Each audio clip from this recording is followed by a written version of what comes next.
Halo, selamat siang kepada seluruh peserta Sharing with Alumni dengan tema Scholarship 101 yang diselenggarakan oleh Divisi Alumni Affairs Himpunan Mahasiswa Hukum Internasional Fakultas Hukum Universitas Padjadjaran. Diingatkan kepada seluruh peserta untuk mematikan mikrofon ketika sedang tidak berbicara, menyalakan kamera, dan mengganti display name dengan nama lengkap. Terima kasih.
Halo, selamat siang kepada seluruh peserta Sharing with Alumni dengan tema Scholarship 101 yang diselenggarakan oleh Divisi Alumni Affairs Himpunan Mahasiswa Hukum Internasional Fakultas Hukum Universitas Padjadjaran. Diingatkan kembali kepada seluruh peserta untuk mematikan mikrofon ketika sedang tidak berbicara, menyalakan kamera, dan juga mengganti display name dengan nama lengkap. Terima kasih.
Baik, langsung saja kita buka acara Sharing with Alumni pada siang hari ini.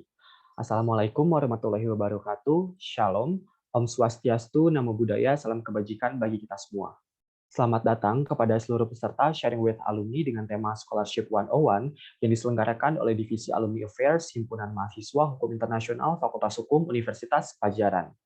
Perkenalkan, nama saya Rifki Mahardika. Saya merupakan mahasiswa Fakultas Hukum Universitas Padjadjaran angkatan 2019. Pada kesempatan kali ini, saya dipercaya untuk menjadi moderator dan akan memimpin jalannya sharing dengan Bang Bonar dan juga Kak Sasha. Sebelum kita masuk ke inti acara, saya akan menjelaskan terlebih dahulu peraturan kepada seluruh peserta sharing session.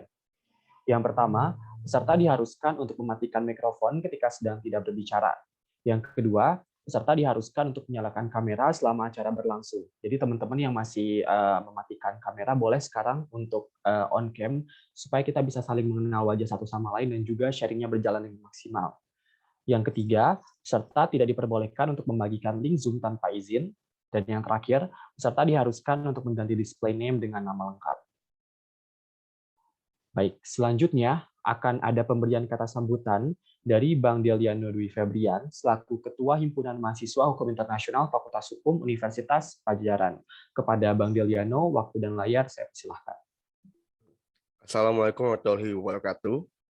Shalom, Om Swastiastu, Namo Buddhaya, salam kebajikan untuk kita semua.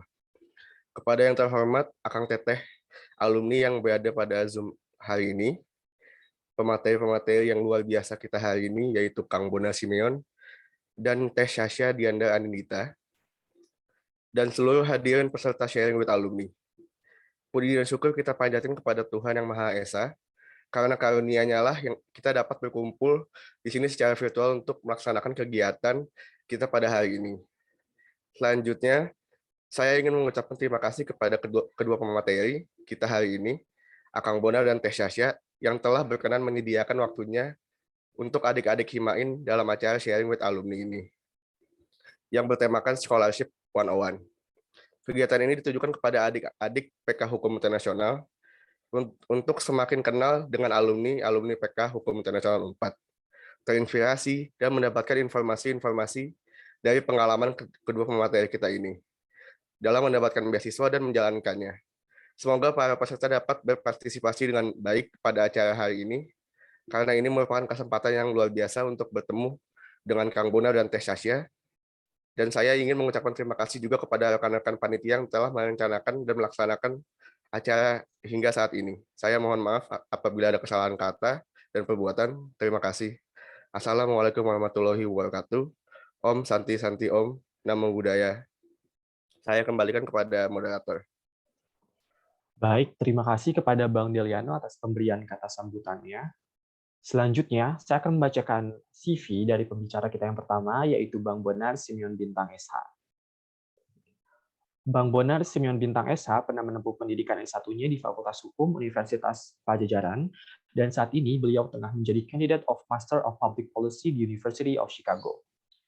Di tahun 2017, beliau pernah bekerja menjadi Junior Associate Lawyer di Rossetti & Partners in Association with Nishimura Law Firm. Selanjutnya, di tahun 2018, beliau juga pernah bekerja menjadi Junior Policy Analyst di Kementerian Luar Negeri Republik Indonesia.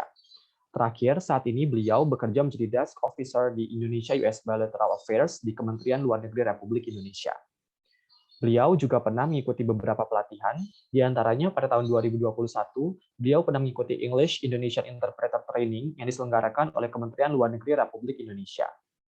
Terakhir, beliau pernah mendapatkan 2 beasiswa, yaitu beasiswa Jarum Foundation di tahun 2014 hingga 2015, serta beasiswa Saint Mary's Foundation di tahun 2009 hingga 2012. Baik, halo, apa kabar Bang Bonar? Gimana kabarnya? Halo, kabar baik. Kalau boleh tahu sekarang lagi di mana, Bang? Lagi di Chicago, lagi menempuh S2. Oh, berarti sekarang di sana malam-malam ya, Bang? Iya, jam 10 malam lah. Wow, thank you ya Bang sudah menyempatkan waktunya untuk hadir. Mungkin lagi sibuk kuliah tapi udah mau datang ke acara sharing session di siang hari ini waktu Indonesia ya Bang. Thank you. Baik, selanjutnya saya akan membacakan CV dari Kak Sasha Diandra Anindita SH. Kak Sasha Diandra Anindita pernah menempuh pendidikan S1 di Fakultas Hukum Universitas Padjadjaran dari tahun 2012 hingga 2016. Dan saat ini, Kak Sasha sedang menempuh pendidikan di Public International Law Specialization Trades Oceans di Environment and Sustainability di Utrecht University. Beliau juga memiliki pengalaman pekerjaan di antaranya pada tahun 2018 hingga 2019 pernah bekerja menjadi Junior Associate di Yunasi & Partners, serta tahun 2019 hingga kini menjadi diplomat di Kementerian Luar Negeri Republik Indonesia. Kak Sasha juga pernah melakukan internship di Untung Surya & Partners in Association with Ashart pada tahun 2017, serta Ginting and Rexodi Putro in Association with Allen & Overy. Terakhir, Kak Sasha pernah mendapatkan beberapa pencapaian dan penghargaan, Di antaranya adalah mendapatkan penghargaan dari Kementerian Luar Negeri Republik Indonesia untuk para anggota tim teknis delimitasi perbatasan maritim pada tahun 2020, serta mendapatkan peringkat ke-13 dari 66 oralis dan membawa Universitas Pajajaran untuk meraih peringkat ke-7 for Memorials and Orals Round di Manfredlah Space Law Moot Court Competition Asia Pacific Regional di tahun 2015. Halo, selamat siang Kak. Gimana kabarnya? Halo, selamat siang Dika. Kabar Eh, baik, Alhamdulillah. Alhamdulillah. Kalau boleh tahu Kakak sekarang lagi ada di mana ya Kak? Alhamdulillah masih di Indonesia. Oh, masih di Indonesia. Jadi belum ke Belanda ya Kak? Belum. Oke, terima kasih banyak Kak. Baik, selanjutnya kita akan masuk ke sesi yang paling ditunggu-tunggu, yaitu sesi sharing bersama Bang Bonar dan juga Kak Sasha. Jadi teknisnya Bang Kak, nanti saya akan memberikan pertanyaan, dan nanti Abang dan juga Kakak bisa menjawab pertanyaannya secara bergantian. Dan di akhir sesi nanti, para peserta akan diberikan waktu untuk memberikan pertanyaan kepada Abang dan juga Kakak. Sekedar informasi untuk para peserta, Bang Bonar dan juga Kak Sasha ini mendapatkan beasiswa LPDP lewat jalur PNS.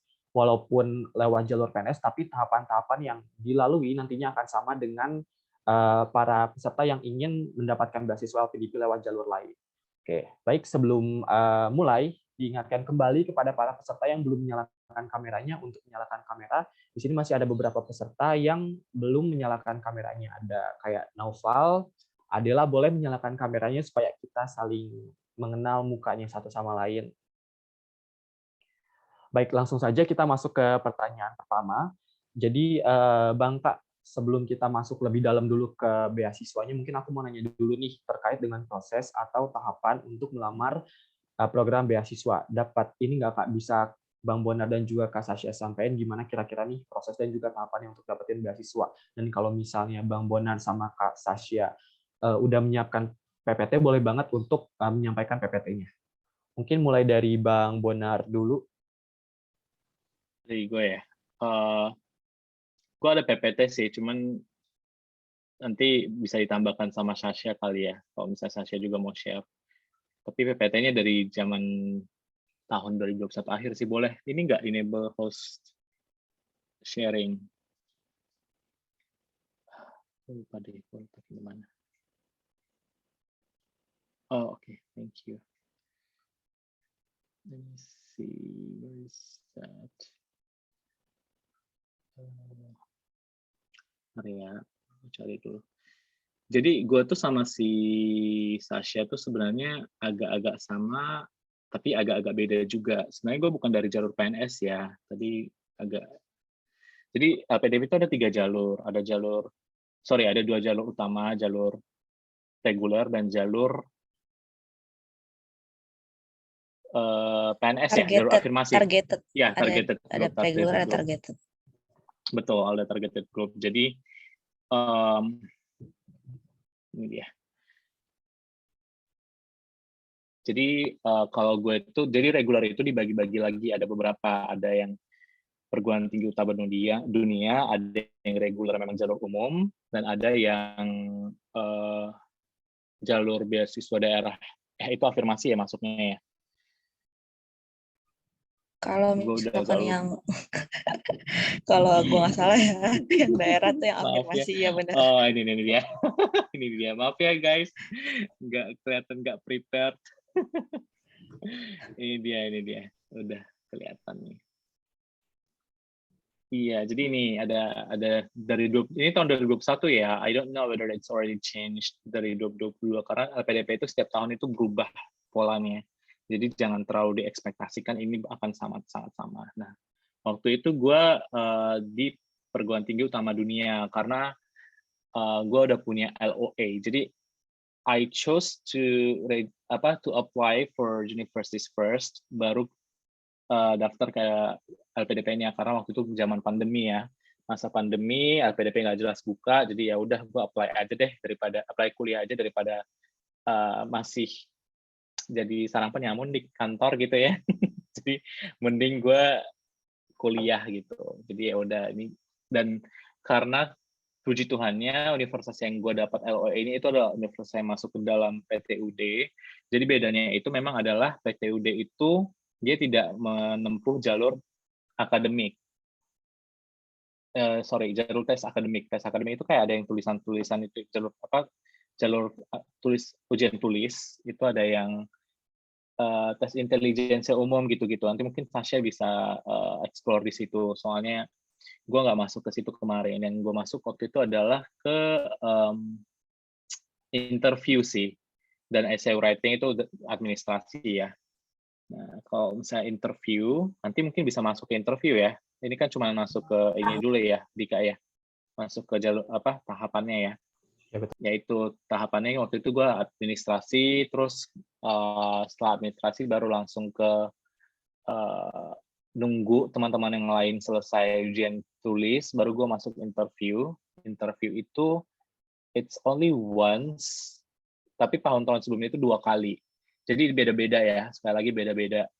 Waktu di gue itu nggak ada lagi tes interview sama TNI atau sama Baik TNI kalau nggak salah itu, karena sempat ada dengar-dengar sih karena sempat ada kasus yang KPK ya, interview yang illogical questions tuh ditanyakan gitu. Cuman di tahun gue syukurnya nggak ada, jadi gue merasa itu suatu kesempatan lah buat kalian juga nanti siapa, karena LPDP yang gue lihat mereka selalu memperbaiki sistem seleksinya, itu yang gue appreciate dari mereka. Itu aja sih kalau misalnya tahapan seleksinya. Ini pertanyaan tahapan seleksi kan ya? Iya, betul Bang, masih tahapan seleksi. Oke, tapi Bang mungkin sedikit ada follow-up question nih Bang terkait dengan interview. Kalau misalnya boleh membocorkan sedikit nih Bang terkait dengan pertanyaan-pertanyaan untuk interview, karena kan itu jadi apa ya? Jadi penasaran kita nih yang mau nyoba beasiswa, kira-kira pertanyaan-pertanyaan yang dikasih tuh kayak gimana ya? Apakah pakai bahasa Inggris, terus juga apakah pertanyaannya tuh akademik semua atau gimana gitu Bang? Kira-kira bisa dibocorin dikit nggak Bang? Bisa banget. Di gue itu kemarin gue interview agak lama. Gue nggak tahu apakah karena emang gue yang jago ngebacot atau emang interviewer gue agak-agak gimana. Itu gue sampai sejam kalau nggak salah. Itu mostly benar-benar dari awal sih ada tiga interviewer. Gue agak-agak ingat dulu ya. Ya ada ada 2 interviewers. Dan satu itu gue yakin banget itu dosen, karena satu lagi ini dia dari kayaknya sih dari LPDP-nya ya. Tapi gue tahu satu profesor karena si ibunya manggil si bapak ini profesor. Dan pertanyaannya itu awal-awal dia langsung klaim sih kalau bahasanya ya, dia langsung klaim karena kamu jalur PTUD, I will do it in English kata dia. Jadi benar-benar udah dia langsung close tuh di situ, udah kunci langsung. Jadi ya udah full dalam bahasa Inggris waktu itu gue. Terus ditanyakanlah sama si bapak ini, mulai dari ini sih program. Jadi tips gue buat teman-teman, saran gue buat teman-teman, kalau misalnya emang mau daftar, kalau emang daftar LPDP dan daftar program, pelajarilah program kalian itu apa syaratnya, syarat kelulusannya apa, karena itu benar-benar ditanyakan di gue juga dan di teman-teman gue juga. Berapa banyak sih syarat kelulusan, misalnya credit coursesnya berapa, syarat lulusnya nanti riset apa program lo ini riset atau non riset. Kalau misalnya riset lo mau riset tentang apa di sana, lo udah kontak dosennya belum. Gue waktu itu si bapaknya sih kayaknya salah tangkap kalau misalnya jurusan gue itu riset. For your information, jurusan gue itu pilihan sih, dia ngasih pilihan 3 antara riset atau based on completion atau internship, jalur karir track. Jadi bapaknya itu nangkapnya gue waktu itu riset. Jadi dia benar-benar kulas lagi, gue tuh mau riset tentang apa di sana, mau belajar tentang apa, kursus lo yang mau lo ambil itu di sana 2 tahun ngapain, apa aja yang mau lo ambil. Gitu. Jadi dia benar-benar menggali waktu itu. Sampai nanya, lo udah ngubungin dosen belum? Dosen di sana, apa yang udah lo lakukan? Kayak gitu. Di situ gue kayak, ini nggak benar, kayaknya si bapaknya udah salah nangkep gitu. Karena I do want to do research, tapi bukan sebagai syarat graduation gue gitu. Terus ya udah gue klarifikasi aja, Bapak, saya tidak bermaksud riset, tapi memang saya sudah ingin untuk menuju ke sana, konsentrasi seperti itu. Karena di jurusan gue itu ada konsentrasi berdasarkan certificates kayak gitu. Dan akhirnya bapaknya ya, oh gitu-gitu seperti itu sih. Jadi kalau yang dari dosennya ini dia benar-benar ingin menggali program itu apa. Dan kayak nanya, emang nggak bisa di Indonesia ya? Kenapa harus di luar negeri? Kenapa harus di luar negeri? Kalau misalnya harus di luar negeri, kenapa harus di Amerika Serikat? Kalau dia harus di Amerika Serikat, kenapa harus di University of Chicago? Gitu. Intinya dia akan nanyanya itu benar-benar bercabang kayak gitu. Jadi tergantung, jadi benar-benar harus kita jawab sedetail mungkin. Banyak sih perspektif yang harus kalian, yang bisa kalian bawa. Nah, gue waktu itu lumayan prepare karena gue udah mulai dari tahap daftar kampus kan. Gue udah daftar kampus, dan ketika daftar kampus, semua pertanyaan yang ditanyakan Bapak itu pada dasarnya udah gue jawab di essay ke kampus gue gitu. Why this campus? Why this university? Why this school? Itu udah gue jawab di essay gue. Jadi kayak ya, it's easier for me untuk elaborate, untuk menjelaskan ke bapaknya, ke interviewer. Tapi ya itu yang intinya yang mereka tahu itu adalah kenapa di situ, apa yang kamu ingin capai, kenapa harus di sana. Banyak kok ternyata banyak teman-teman gue yang coba konsultasi ke gue dan sampai detik ketika mereka sudah lulus administrasi pun, they're still wondering why they choose those universities, karena each of you will give 3 options, kayak lo diberikan 3 opsi kampus mau apa aja, dan banyak orang-orang yang bahkan udah lulus administrasi itu nggak tahu sebenarnya mau apa, kenapa di situ, karena ya udah gue cuma pengen satu kampus ini Bon, tapi ya udah karena ada dua kesempatan kampus lain yang dibolehkan, gue cantumin aja gitu. Ya itu terserah kalian, cuman I don't think it's a good idea karena you have those 3 slots, manfaatkanlah sebaik-baiknya. Benar-benar riset kampus apa yang kalian inginkan, karena akan kelihatan di interview nantinya. Kalau kalian itu cuman ya udah pengen gitu aja gitu, pengen cantumin kampus itu aja gitu, kampus cadangan aja daripada misalnya nggak lulus gitu. No, it's not how, that's not, nggak gitu caranya gitu. Kalau misalnya kalian mau, karena akan kelihatan nantinya kan. Gue coba gali-gali teman-teman gue yang coba interview sama gue tuh kelihatan kayak, oh lo emang nggak prepare, nggak tahu kenapa lo di situ gitu. Jadi jangan seperti itu kalau gue bisa bilang, benar-benar risetlah apapun itu programnya, courses-nya, atau even dosennya yang kalian emang pengen banget riset di situ. Itu bisa banget kalian jadikan alasan gitu sih. Terus kalau dari psikolognya, dia nanyanya itu benar-benar dari waktu itu dari essay sih, karena essay gue itu gue copy paste dari essay kampus gue ya, application kampus.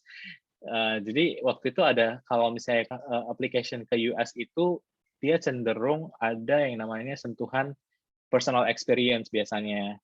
Misalnya, I want to address about inequality in education. Misalnya gue cerita, misalnya ini bukan yang gue bikin di ini ya. Misalnya kayak I grew up in a very small city in Sibolga, like it's a very far from the capital, yang development itu masih jauh gitu, tertinggal dibanding kota-kota di Jawa. Kayak ya, jadi waktu itu karena gue kasih satu personal experience, si psikolognya ini gali di situ. Gali, karena kenapa sih, emang apa yang jadikan dasar pengalaman pribadi lu ini. Itu sih. Sisanya waktu itu dia nanyanya itu benar-benar dari ini sih, dari CV, kayak apa yang kamu lakukan selama kuliah, kalau misalnya kamu menghadapi masalah, apa aja yang kamu lakukan, pernah nggak mengalami masalah di kantor, sharing dong experience kamu mengalami masalah di keluarga, kayak gitu sih, respon kamu gimana. Ya menurut gue masih lumayan template pertanyaan psikologi lah ya, kalau misalnya teman-teman udah nantinya mau lulus kuliah kan pasti akan lamar-lamar pekerjaan ya. Kira-kira template-template seperti itulah yang akan kalian hadapi di LPDP. Tapi trust me, it's all about your CV, about what you put on your documents, about what you submitted to them. Benar-benar nggak akan lebih dari situ. Teman gue mungkin ada yang, kalau dengar-dengar dari teman gue sih, mungkin gue agak privilege ya, gue dengar-dengar karena mungkin gue PNS dan gue udah punya LOE gitu ya. Ada beberapa teman yang dia dari temannya dia dari swasta, itu ada pertanyaan-pertanyaan yang emang kayak di luar jalur, mereka bilang terlalu offside lah ini kayak gitu.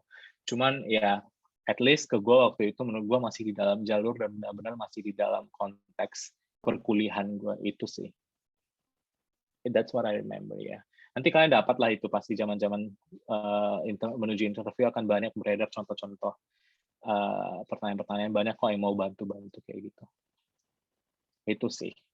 Oke Bang, jadi aku nangkepnya nanti tuh pas sesi interviewnya ada 3 orang kan ya Bang. Yang pertama tuh dari akademik kayak lebih ke dosen. Ya, nanti dia pertanyaannya tuh kayak lebih menggali programnya gimana, terus juga pertanyaan-pertanyaannya juga biasanya bercabang kayak misalnya kenapa mesti di University of Chicago, kenapa mesti di luar negeri, kenapa nggak di Indonesia kayak gitu-gitu ya Bang. Terus Betul. juga yang kedua ada dari pihak LPDP-nya dan yang ketiga dari pihak psikolog. Dan dari psikolog ini biasanya pertanyaannya tuh template sebenarnya. Kayak misalnya gimana caranya menghadapi masalah segala macam, dan biasanya juga pertanyaannya itu diambil dari CV-nya gitu ya Bang. Dan Betul, terkait betul. dengan bahasanya itu karena Abang pakai jalur PTUD jadi pakai bahasa Inggris, dan tadi juga Bang Bonar menyampaikan sedikit tips kayak untuk teman-teman yang mau ngambil beasiswa di luar negeri terutama lewat jalur LPDP bisa pelajarin programnya yang lebih lanjut dan juga bisa riset kampusnya lebih dalam lagi ya Bang, karena itu biasanya ditanyain sama interviewernya. Oke, Iya, thank iya. you Bang. Selanjutnya Sama-sama. aku mau nanya ke Kak Sasha nih Kak, kira-kira kalau dari Kakak sendiri proses dan tahapannya itu gimana Kak untuk melamar program beasiswanya? Apakah ada perbedaannya atau gimana? Terima kasih Dika. Tadi yang disampaikan Bang Bonar sebenarnya sudah sangat lengkap ya. Cuman mungkin aku bisa sharing dari segi yang kan aku beda ya jalurnya. Kalau Bang Bonar dari reguler, dan PTUD, kalau aku tuh dari targeted yang PNS Polri. Sebetulnya kalau yang targeted PNS Polri ini sangat mirip dengan reguler yang reguler. Gimana tuh reguler yang reguler? Nih, sebentar saya coba share screen sebentar. Nah, ini tadi mungkin sama ya, sama kayak yang dibilangin sama Bonar. Ini ada yang reguler itu yang namanya reguler PTUD, yang targeted PNS TNI Polri kewirausahaan. Afirmasi ada lagi macam-macam. Nah, satu lagi ada yang baru di 2022 itu saya lupa lagi satu lagi apa gitu. Nanti ada deh di website-nya lengkap sih sebenarnya kalau kalian mau lihat segala macamnya itu. Nah, mungkin ini yang sedikit intinya kita harus WNI. Kalau mau apply LPDP nggak mungkin WNA. Nah, untuk yang targeted memang harus PNS TNI Polri yang statusnya aktif, nggak boleh lagi hukuman atau nggak boleh lagi CTLN kalau saya nggak salah, jadi harus aktif. Terus udah harus menyelesaikan studi, ya itu jelas ya. Nah, saya nggak tahu nih ada case di mana ada yang D4 atau S1 tapi langsung bisa S3. Nah, ini saya kurang paham nih konsepnya gimana, tapi di dalam LPDP juga dimungkinkan hal tersebut. Mungkin kalau kalian bisa gali nanti lebih jauh. Nah, itu salah satu syaratnya kalau dari S1 langsung mau apply S3 itu harus udah dapat LOE-nya kalau saya nggak salah. LOE-nya harus unconditional. Nah, itu udah boleh. Sorry, Sas. Itu udah boleh ya sekarang? Udah boleh iya. sekarang. Nah, untuk yang usia itu S2 maksimal 35, kalau mau apply S3 maksimal 40 tahun. Untuk IPK-nya S2 minimal IPK-nya 3, S3-nya minimal, kalau mau S3 maksudnya IPK S2-nya harus 3,25. Nah, ini mungkin juga buat reminder teman-teman kalau mau apply LPDP berarti pastikan ya IPK kalian sekarang 3 lah gitu paling enggak, biar bisa at least lolos dulu administrasinya. Terus kemampuan bahasa Inggrisnya ini saya cuma ngambil yang S2 di luar negeri ya, ini ya disyaratkan seperti ini, kalau IBT 80, PTL 58, IELTS-nya harus minimal overall-nya 6,5. Ya, saya yakin kalau anak-anak hukum internasional udah sering baca jurnal, insya Allah bisa lah kalau ini. Terus, nah ini ada perbedaannya nih guys, kalau misalnya tahun 2021 sama 2022. Kalau yang 2021 zaman saya itu pertama administrasi, terus substansi akademik dan kebangsaan, lalu baru wawancara. Kalau yang 2022 itu administrasi, bakat skolastik, baru substansi. Nah ini kan ada kayak sebenarnya saya nggak tahu nih 2022 seperti apa nanti praktiknya, tapi kalau yang zaman saya itu substansi akademik dan kebangsaan itu sebetulnya adalah gabungan dari tes bakat skolastik plus tes kebangsaan. Jadi itu dikasih waktu, karena ini semuanya daring ya teman-teman, karena lagi zaman pandemi seperti ini, LPDP memberikan kelonggaran, jadi penyesuaian, mohon maaf, penyesuaian terkait penyelenggaraannya. Jadi semuanya dilakukan secara daring. Biasanya kalau zaman yang sebelum pandemi, itu mereka akan dipilih di satu dedicated lokasi gitu, maksudnya dipilih satu lokasi, terus kita semua akan berkumpul untuk melakukan tes di situ. Begitupun dengan tes wawancara, jadi kita datang ke sana. Cuman karena pandemi ini kebetulan jadi disesuaikan. Nah, kemarin itu pakai exam browser. Nah, ini mungkin yang teman-teman juga harus perhatiin kalau misalnya nanti di zaman teman-teman udah masih pandemi gitu ya, masih pakai cara ini, memang keberuntungan sih. Karena kan kalau misalnya teman saya ada yang memang ada masalah jaringan, akhirnya seperti itu, yang teknis-teknis itu banyak masalahnya. Nah, itu yang juga terjadi waktu kita lagi tes substansi ini. Nah, untuk yang tes bakat skolastik tuh apa sih sebenarnya? Itu tuh sebetulnya mirip sama tes TPA. Tapi ada 2 section yang beda jenis, yang saya baru temuin, kayak istilah nama tesnya tuh adalah program sebentar ya, saya lihat dulu, saya juga agak lupa namanya, soalnya agak sulit.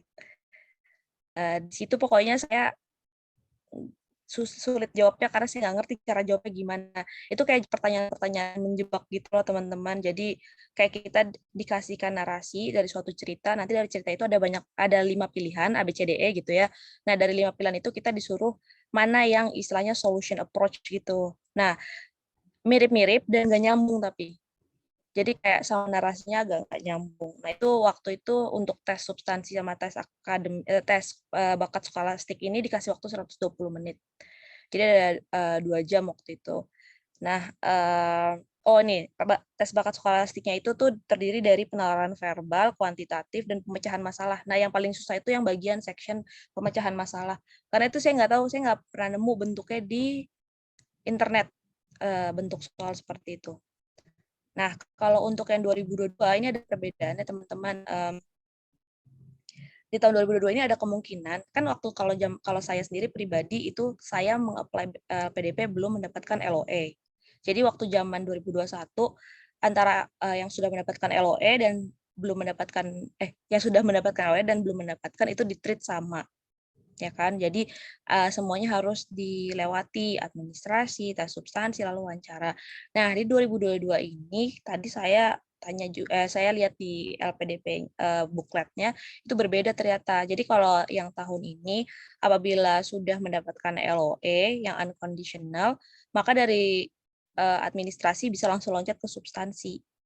Nah, ini yang baru banget di LPDP yang 2022 ini. Jadi bakat skolastiknya dilewatin lah istilahnya.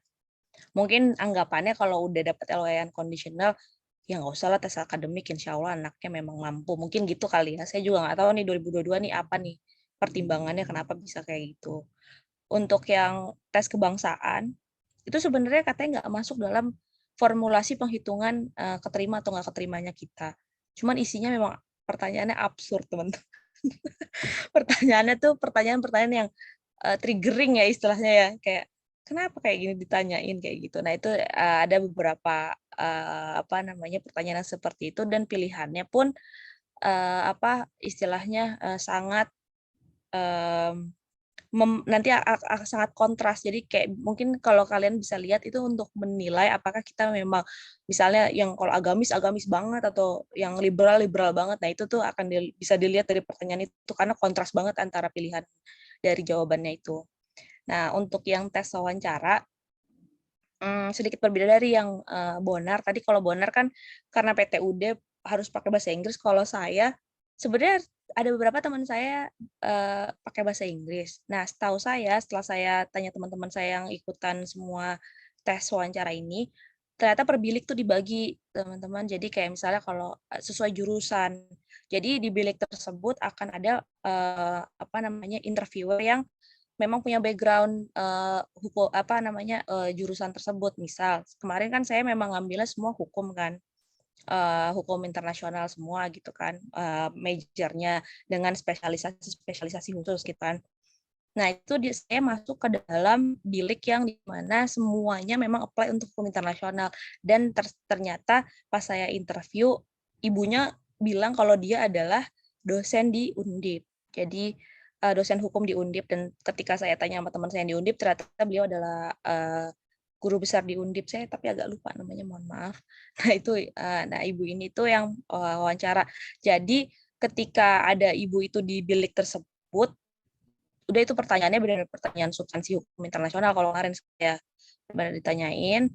Terus selain substansi hukum internasional, kemarin saya juga ditanyain terkait, benar kata Bonar, kayaknya semua beasiswa akan menanyakan kenapa sih pilih universitas ini, apa alasannya, apa namanya background-nya, rasionalnya apa, terus kayak kamu udah ngapain aja untuk menuju itu. Nah, ini tips mungkin and trick buat teman-teman yang belum punya LOE waktu lagi apply kayak saya. Benar kata Bonar, perbedaan kita yang paling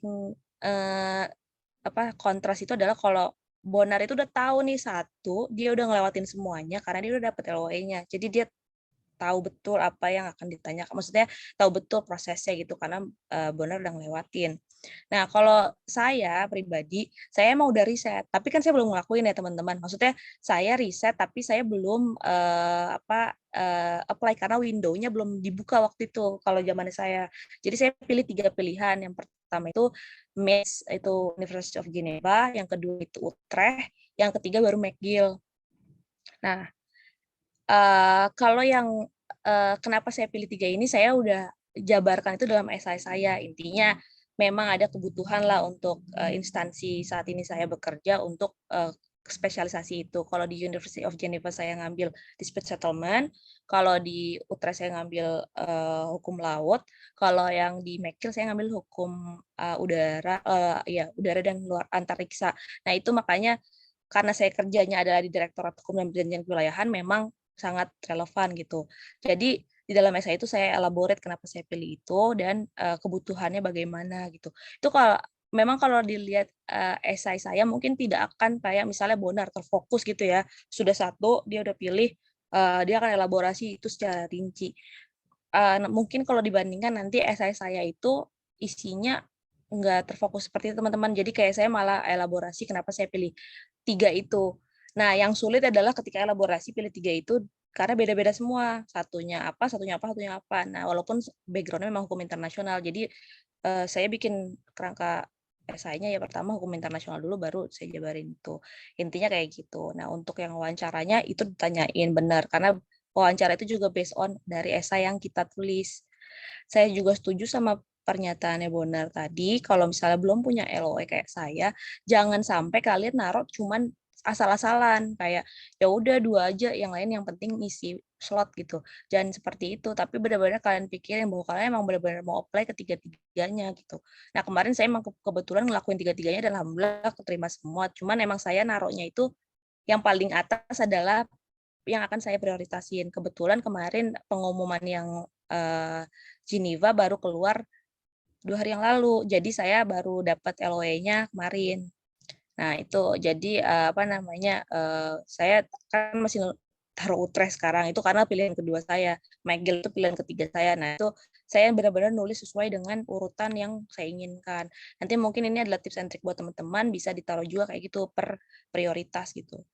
Nah, udah sih itu aja sih kalau misalnya dari saya bedanya sama Bonar tadi ya. Oke, Kak, aku tertarik banget sih sama tadi terkait dengan yang di substansi akademik yang bakat skolastik tadi, Kak. Tadi kan Kakak nyebut kalau misalnya Kakak tuh sempat kesulitan jawab di bagian bakat skolastik yang pemecahan masalah ya, Kak. Itu kalau misalnya boleh tahu, Kak, bentuk soalnya tuh apakah dalam bahasa Indonesia atau bahasa Inggris, dan juga contoh pemecahan masalahnya tuh kayak gimana ya, Kak, kalau misalnya Kakak masih ingat? Semuanya tesnya, terima kasih Dika pertanyaannya, maaf. Semua tesnya pakai bahasa Indonesia. Cuman saya tuh juga agak-agak lupa soalnya, karena soalnya tuh narasi Dik. Jadi kayak saya nggak pernah ketemu soal kayak gitu, aneh banget pokoknya kayak antara narasi sama opsinya juga nggak nyambung gitu. Waktu itu kalau saya nggak salah ya, ini saya agak-agak lupa, narasinya itu tentang bagaimana keadaan suatu daerah yang banyak sampahnya, ya kan? Terus pilihan-pilihan ABCDE-nya itu nggak ada yang langsung relate ke pemecahan masalah untuk menanggulangi si sampah yang banyak ini. Jadi saya nggak tahu mana yang benar. Nah, itu masalahnya. Jadi karena kan kita nggak diliatin kan hasilnya, maksudnya mana yang salah gitu kan nomor kita. Kita cuma dikasih tahu hasil nilai kita nih. Jadi habis tes, kayak kalau kalian habis tes langsung keluar gitu loh nilainya zet gitu. Nah, itu keluar tapi nggak dikasih tahu mana nomor yang salah. Nah, di situ saya nggak bisa identifikasi jadinya apakah ketika pemecahan masalah saya mess up atau benar gitu. Nah, itu saya nggak tahu, tapi yang jelas nggak jelas. Gitu. Oke, Kak. Jadi soal dari terkait dengan yang pemecahan masalah bakat skolastik ini bisa dibilang masih abstrak ya Kak, gimana terkait dengan cara jawabnya segala macam. Terus juga mungkin terkait dengan tahapan dan juga proses sebenarnya itu tuh tergantung ya Kak. Jadi maksudnya tergantung tahunnya juga, nggak misalnya 2021 dan 2002 sama, tapi bisa jadi ini di tahun ini tahapannya akan beda. Terus juga tadi Kak Sasha menyampaikan kalau misalnya nanti itu pas lagi interview tuh per biliknya tuh bakal ada interviewer yang punya background di jurusan itu, dan pertanyaannya juga akan terkait dengan substansi hukum internasional. Jadi mungkin teman-teman yang mau ngambil LPDP bisa dipakemin lagi hukum internasionalnya, karena tadi ada orang-orang yang atau interviewer yang punya background kuat di jurusan hukum internasional. Terus juga tadi ada sedikit tips dari Kak Sasha untuk teman-teman yang belum punya LOA, jangan sampai naruh asal-asalan, tapi harus dipikirin juga kalau misalnya kalian mau apply kemana. Jangan sampai kalian naruh ke asal universitas gitu, dan juga taruh yang pilihan pertama itu sesuai dengan prioritas. Gitu. Terus kita lanjut ke pertanyaan kedua, Kak, terkait dengan sebenarnya aku kepo sih, Kak, kenapa Bang Bonar dan juga Kak Sasha ini milih beasiswa LPDP, karena kan beasiswa itu sebenarnya banyak ya, Bang, Kak. Nah, pertanyaannya adalah kenapa Bang Bonar dan juga Kak Sasha memutuskan untuk mengambil beasiswa LPDP ini?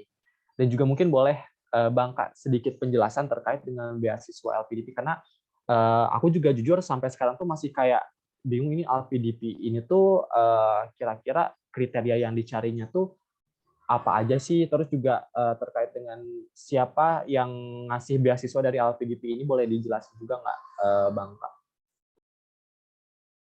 Dari Bang Bonar dulu mungkin boleh. Oh iya, oke. LPDP itu sebenarnya dana dari apa ya, secara teoritis dia dana cadangan pendidikan dari negara yang diinvestasikan untuk pendidikan. Ya, sebenarnya dana dari negara yang diinvestasikan untuk pendidikan, dan dia sifatnya berada di bawah Kementerian Keuangan.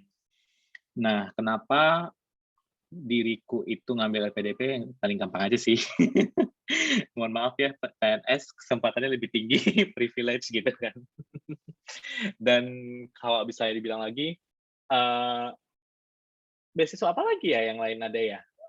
First and foremost sih, ini konteksnya ke gue ya, gue tuh ambilnya itu emang pengen spesifik ke Amerika Serikat. Dan yang ada beasiswa itu ya paling LPDP atau Fulbright kan. Ada sih beasiswa Kemlu waktu itu, tapi kebetulan nggak buka.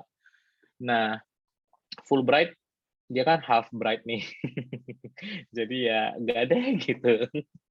Dia emang nggak bisa sih cover ke beberapa kampus top notch yang mahal notabene-nya, tapi ya kita harus cari biaya tambahan kayak fellowship, beasiswa tambahan dari kampus-kampus itu.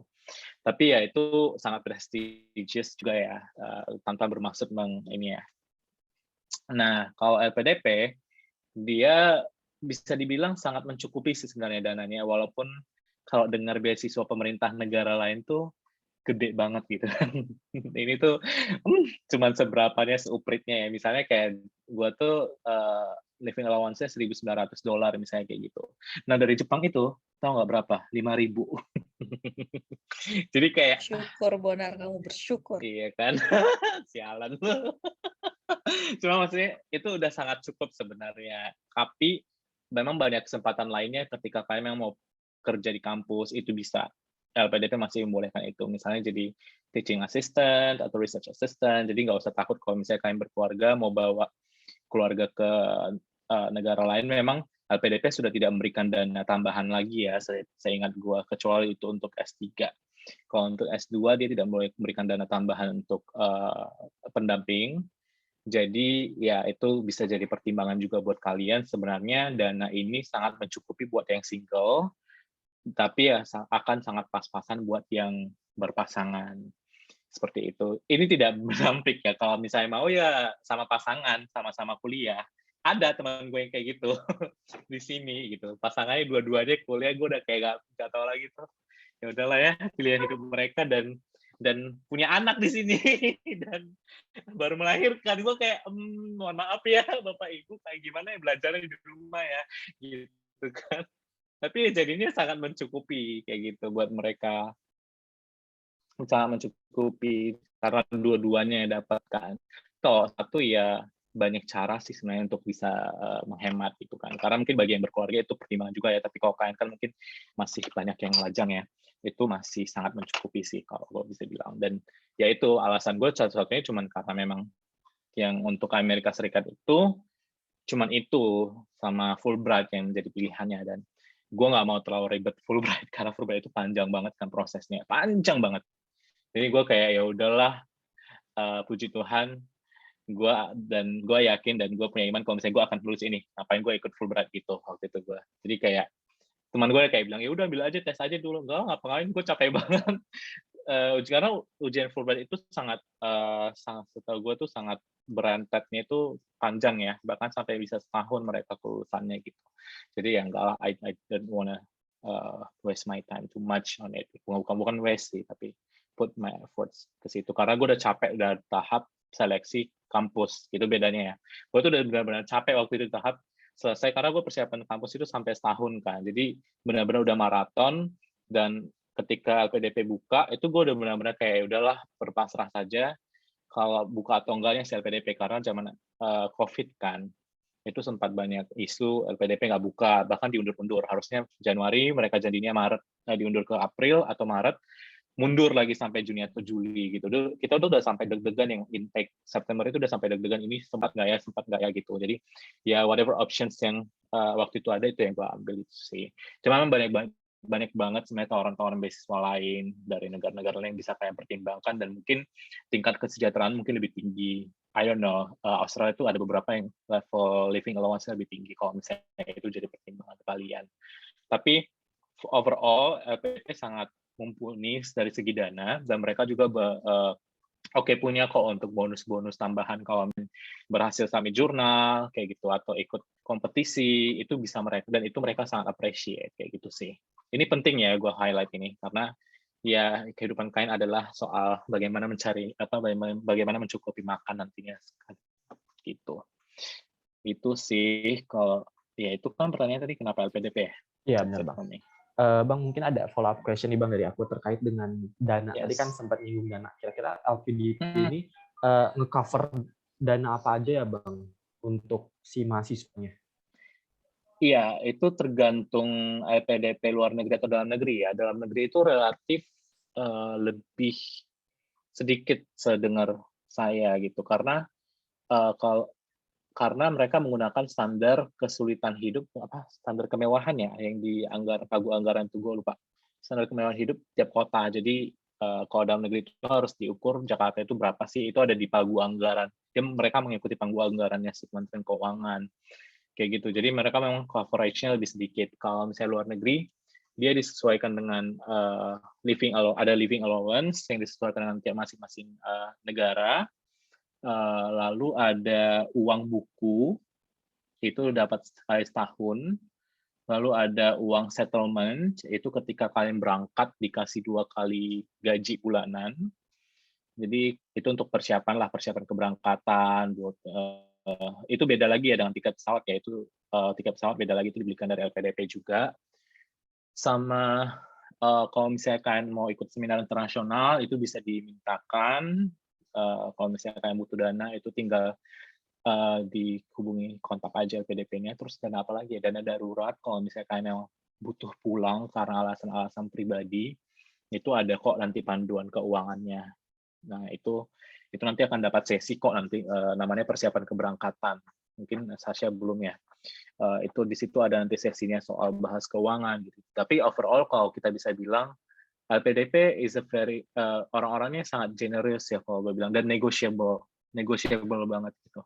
Sepanjang kalian punya dasar, sepanjang kalian punya memang urgensi untuk itu dan bukti, they will consider every permintaan kalian apapun yang masih masuk akal bagi mereka, kayak gitu sih.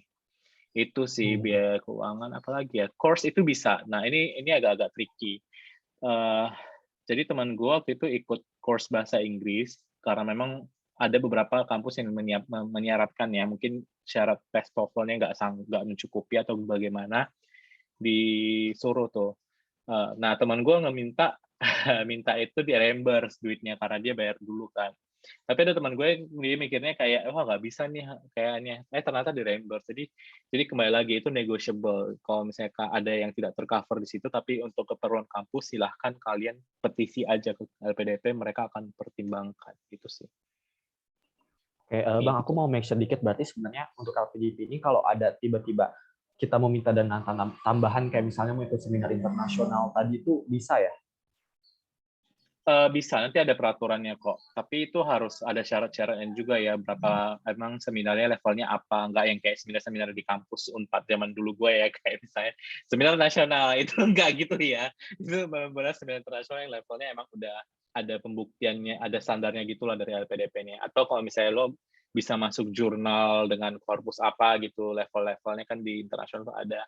Itu mereka bakal ngasih dana, tinggal kalian klaim aja kasih draftnya, nanti mereka akan pertimbangkan dan kasih tambahan bonus gitu.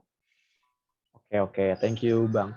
Selanjutnya mungkin Kak Sasha, apakah ada tambahan terkait dengan penjelasan beasiswa LPDP-nya itu gimana, terus juga kenapa Kak Sasha memilih untuk ngambil beasiswa LPDP? Nggak ada sih, sebetulnya udah di cover sama jawaban benar semua, karena sebenarnya ya benar LPDP tuh pengelola dana abadi aja, itu originated from 2010 atau 2011 ya, agak lupa. Itu waktu itu butuh yang namanya lembaga BLU ya, apa sih namanya, panjangannya saya lupa. Nah itu harus ada, makanya pemerintah kita buat LPDP gitu untuk mengelola endowment fund itu. Itu diambil dari APBN. Jadi pemerintah ke tahun 2010 bikinlah tuh ada APBN khusus untuk pendidikan. Nah itu dicadangkan untuk jadi dana abadi yang dikelola oleh LPDP. Nah LPDP itu originated from that gitu. Asbabun nuzul ya. Apa tuh istilah ininya apa? Apa sih asal usul apa sih gue.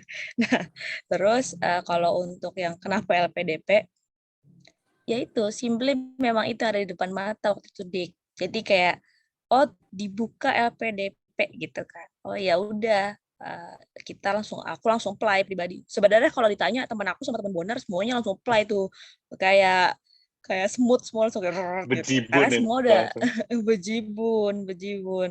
Nah jadi kayak memang banyak yang teman-teman kita apply. Dan kalau misalnya ditanya kenapa nggak milih yang lain, kalau aku kan tujuannya Eropa dan satu Kanada kan. Jadi sebenarnya mungkin emang banyak sumber-sumber lain. Apalagi Eropa kayak Stunet, terus misalnya apalagi ada sih banyak, Eropa tuh banyak sebenarnya ya. Kalau kalian cari dan kalian telaah tuh banyak banget. Nah, sama satu ini aku mau bilang sama teman-teman, orang tuh taunya kan cuma LPDP nih. Jadi semua tuh pada ke LPDP gitu kan. Otomatis kalau kalian lihat tuh banyak orangnya, kuotanya jadi lebih, istilahnya rasio kalian untuk diterima jadi berkurang kan. Nah, aku juga mau encourage supaya kalian juga cari tahu ada banyak beasiswa lainnya.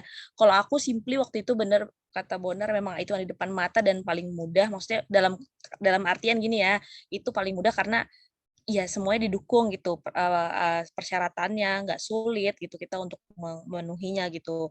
Dan memang waktu itu instansi kita bekerja berdua memang mendukung gitu. Jadi kayak ya udah emang apply LPDP aja sih gitu simply.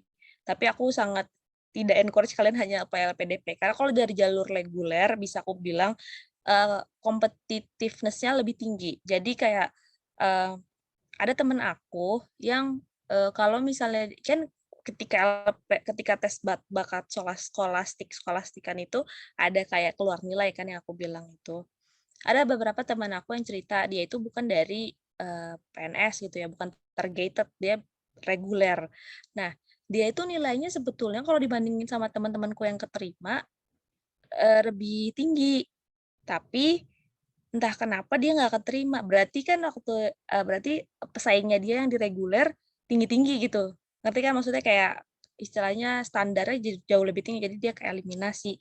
Nah, itu mungkin harus kalian pertimbangin. Jadi kalau kalian memang ini ya privilege juga ya, memang benar sih, nggak bisa dipungkiri juga kita gara-gara PNS jadi lebih diutamakan gitu kan. Kalau Bonar memang udah PTUD udah beda itu jalurnya udah kayak, "Oh udah ini kampusnya udah bagus, orangnya pasti udah bagus," kayak gitu loh, ada persepsi seperti itu. Tapi kalau misalkan yang targeted PNS ini memang aku bisa bilang mungkin ada beberapa dari instansi-instansi lain yang sebenarnya kalau diadunya di reguler, itu nggak keterima guys. Cuman ya karena simply dia ikut yang targeted, jadi kayak ya udahlah gitu. Nah itu mungkin yang harus kalian pertimbangin juga. Jadi bisa dikata kita bilang mudah waktu itu prosesnya mungkin karena kita ada privilege itu. Cuman bisa dipertimbangkan juga jangan cari yang itu karena pasti banyak yang tahu LPDP itu apa kan.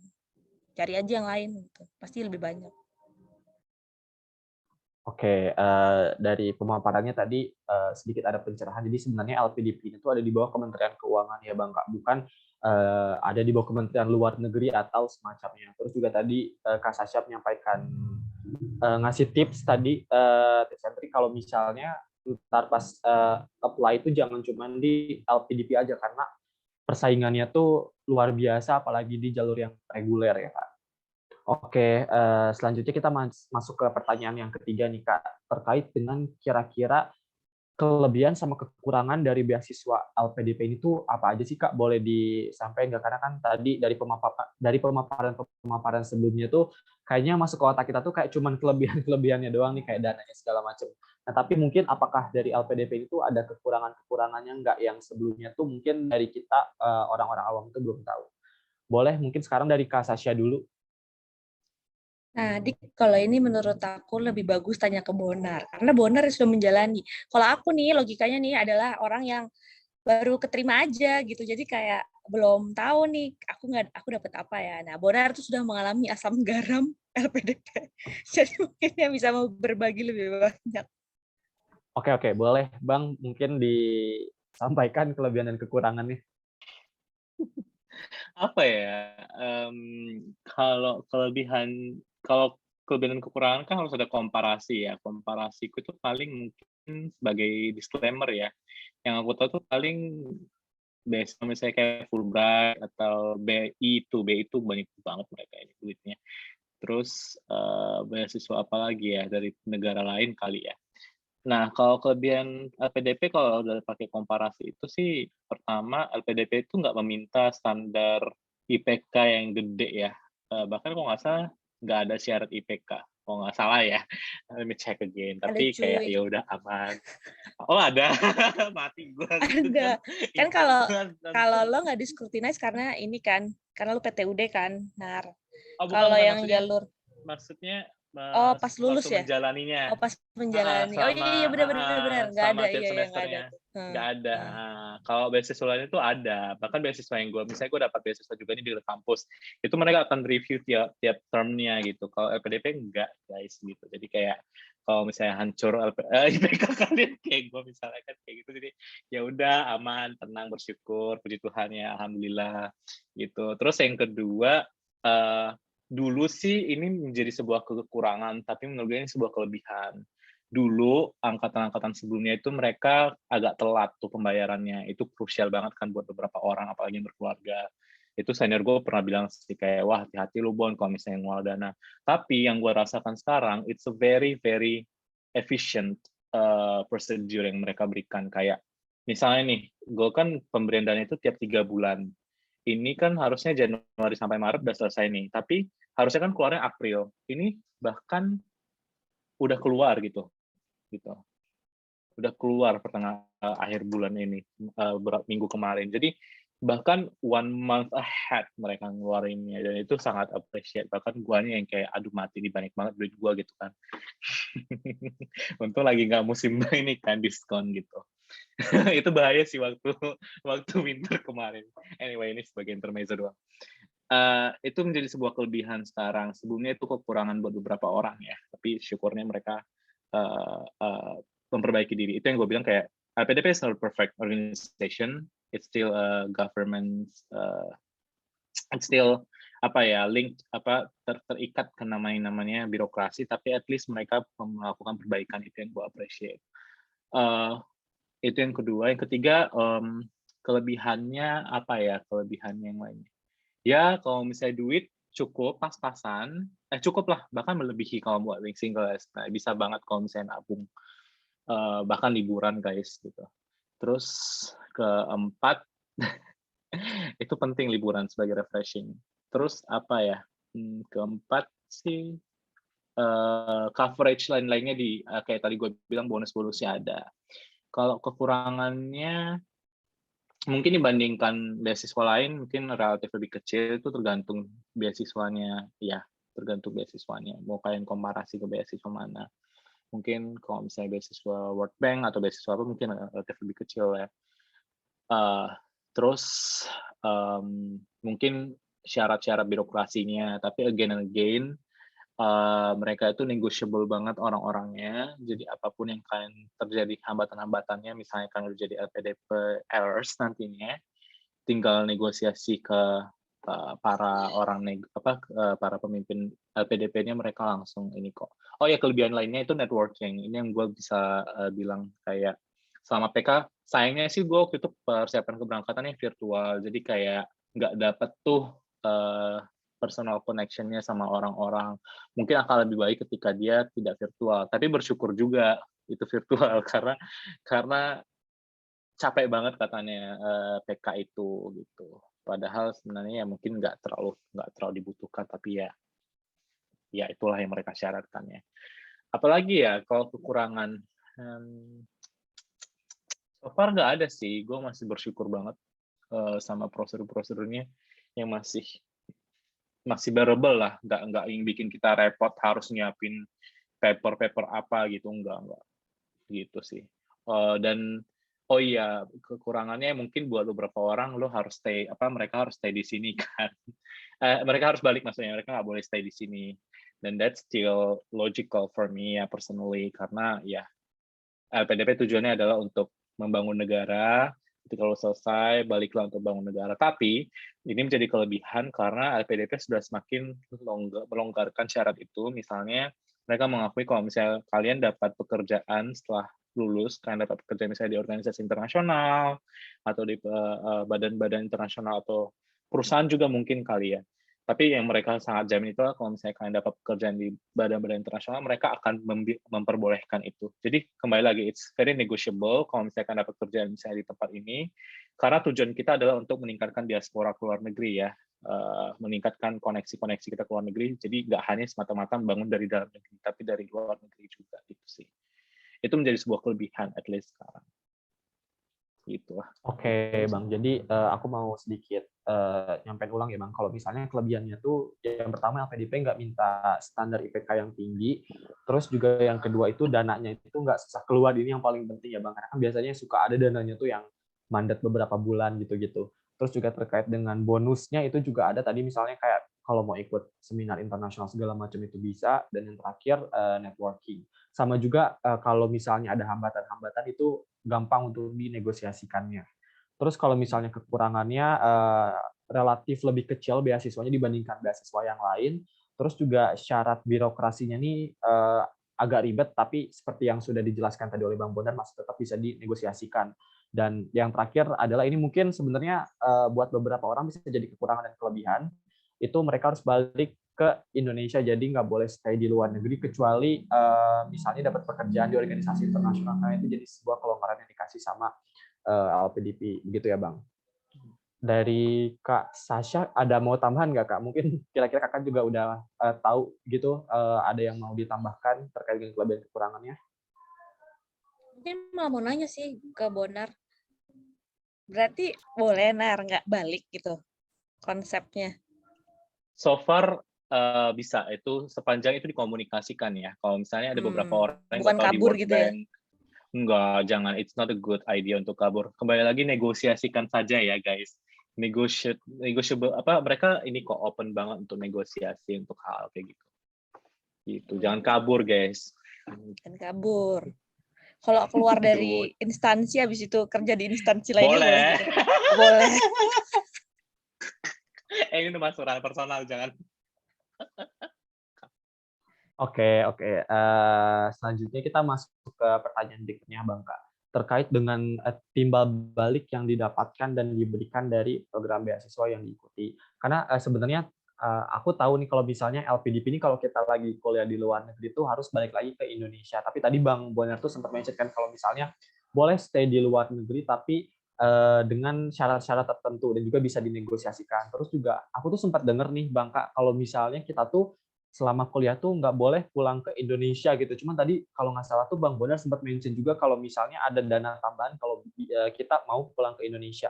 Nah mungkin bisa diperjelas nggak Bang, timbal baliknya itu kira-kira selain itu ada apa lagi yang mencerahkan kita gitu. Jadi nggak ada rumor-rumor yang bikin kita tersesat gitu Bang Kak. Dari mau Kak Sasha dulu yang jawab atau dari Bang Bonar dulu boleh? Silakan Bang Bonar. Sorry ya, gue cuma mau klarifikasi aja. I didn't say LPDP akan memberikan dana untuk pulang ke Indonesia. Itu cuman ada caveatnya ya. Itu cuman ketika ada darurat, misalnya keluarga meninggal gitu. They won't give you any money kalau misalnya dalam tengah-tengah kuliah itu kalian mau pulang. Enggak, mereka itu di situ klausannya abu-abu sih kalau untuk mau pulang atau tidak. Jadi mereka sepengetahuan gue mereka nggak melarang keras tapi tidak akan membiayai hal-hal kayak gitu loh, sepanjang karena memang kan lo harus report lagi kan ketika yang ditakutkan itu adalah ketika lo stay di Indonesia-nya malah nggak kuliah kan, tapi itu ada mekanisme pemantauannya kok karena tiap 3 bulan itu ada pelaporan, jadi mungkin mereka nggak terlalu menakutkan hal itu, tapi ya kembali resiko dana dan segala macam ditanggung oleh si penerima LPDP ya. Jadi mereka nggak berikan dana. Gue mau klarifikasi itu aja. Terus apa lagi tadi? Kembali timbal balik. Ya, I guess it's very similar dengan previous question ya, apa kelebihan kekurangannya.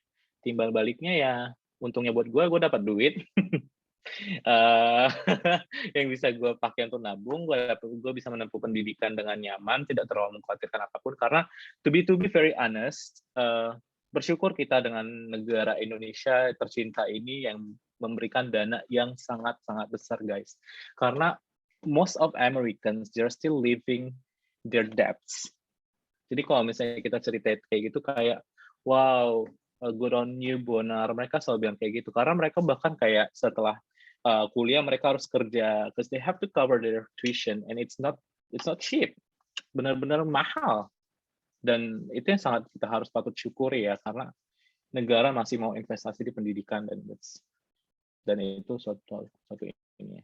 Timbal baliknya adalah ya mungkin karena gue PNS gue bisa mengabdi buat negara ya. I don't know what about you guys gitu. Tapi itu menjadi kunci ya. Pengabdian it's not all about being a civil servant. Itu yang akan dicari oleh LPDP ketika kalian wawancara. Kembali tadi kata-kata Sasha ya, yang swasta itu banyak yang kena mungkin kena bantai karena they do not show any intention untuk pengabdian. Itu yang menjadi kuncinya sebenarnya. Dan pengabdian itu nggak harus kalian jadi PNS, no, itu nggak sesempit itu lagi definisinya. Tapi kayak misalnya as a lawyer, misalnya kalian lawyer human rights atau lawyer environment, ada teman gue yang dia tipe pengabdiannya adalah gue pengen nih nantinya jadi advocate human rights misalnya di daerah misalnya di Jawa Timur untuk khususnya tentang migrants kayak gitu.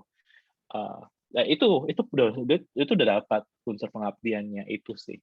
Jadi karena yang diharapkan LPDP adalah kalian mengabdi buat negara dalam bentuk apapun itu. Nah itu sih simpelnya. Oke Bang. Dari Kak Sasha ada mau tambahan?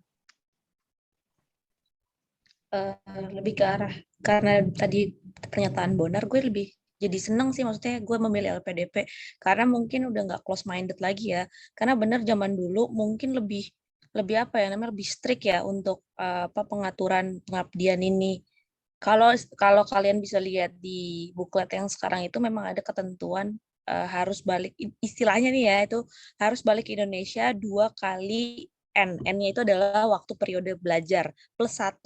Misal Bonar nih kan, dia 2 tahun kan, berarti 2 kali 2 4, 4 tambah 1 berarti 5 tahun Bonar harus mengabdi gitu di Indonesia, ceritanya nih kalau lihat klausul kayak gitu strict. Tapi kan ketika memang sudah menjadi penerima LPDP, kita diberikan pengertian lain kan. Karena mungkin menurut saya pribadi, kenapa di luar, maksudnya diberikan pengertian yang sangat strict seperti itu sebelum kalian masuk gitu ya, sebelum kita jadi penerima awardee gitu, itu karena mengantisipasi niat-niatan yang buruk tadi gitu, kayak misalnya bahwa nanti habis itu ya nggak ada unsur pengabdian sama sekali dari hasil yang apa dari pendidikan yang udah ditempuh gitu. Nah itu mungkin untuk mencegah hal itu, bahasa-bahasa strict itu hanya beredar di luar kalangan awardee. Tapi ketika once kita jadi awardee, bahkan Bonar sendiri bisa kasih testimoni gitu, maksudnya tidak se-strict itu gitu pengertian pengabdian, dan ini mungkin juga developing values dari si LPDP, karena zaman dulu memang nggak gitu sih setahu aku ya. Setahu aku memang benar-benar harus kembali, kalau nggak nanti dicari gitu istilahnya. Oke, thank you, Bangka. Selanjutnya, ini juga jadi salah satu mungkin pertanyaan yang paling ditanya sama kita-kita yang mau apply beasiswa LPDP. Untuk beasiswa LPDP ini, Bangka itu tuh meng-cover semua jurusan kah? Atau misalnya hanya ke jurusan-jurusan tertentu, dan apakah bisa di semua universitas, dan apakah juga harus sesuai sama jurusan yang pernah kita ambil sebelumnya gitu. Jadi misal kita sekarang S1-nya hukum, terus ntar S2-nya juga harus ya hukum-hukum lagi gitu. Jadi nggak bisa pindah ke jurusan lain gitu. Dari Kak Sasha dulu. Kalau misalnya pertanyaan pertama, apa aja yang apa namanya, jurusan apa aja dan universitas apa aja yang di cover ya sama LPDP, itu ada listnya, kalian bisa cari di internet, ada suatu buklet gitu terkait apa namanya, universitas dan jurusan apa aja. Nah, perbedaan dari yang di dalam buklet itu juga dijelasin sih sebenarnya. Kalau PTUD kayak bentuknya Bonar gitu, dia udah nggak lihat jurusannya apapun itu diterima, karena dia memang yang dilihat itu adalah universitasnya gitu ya, nama universitasnya, sudah bukan lagi jurusan.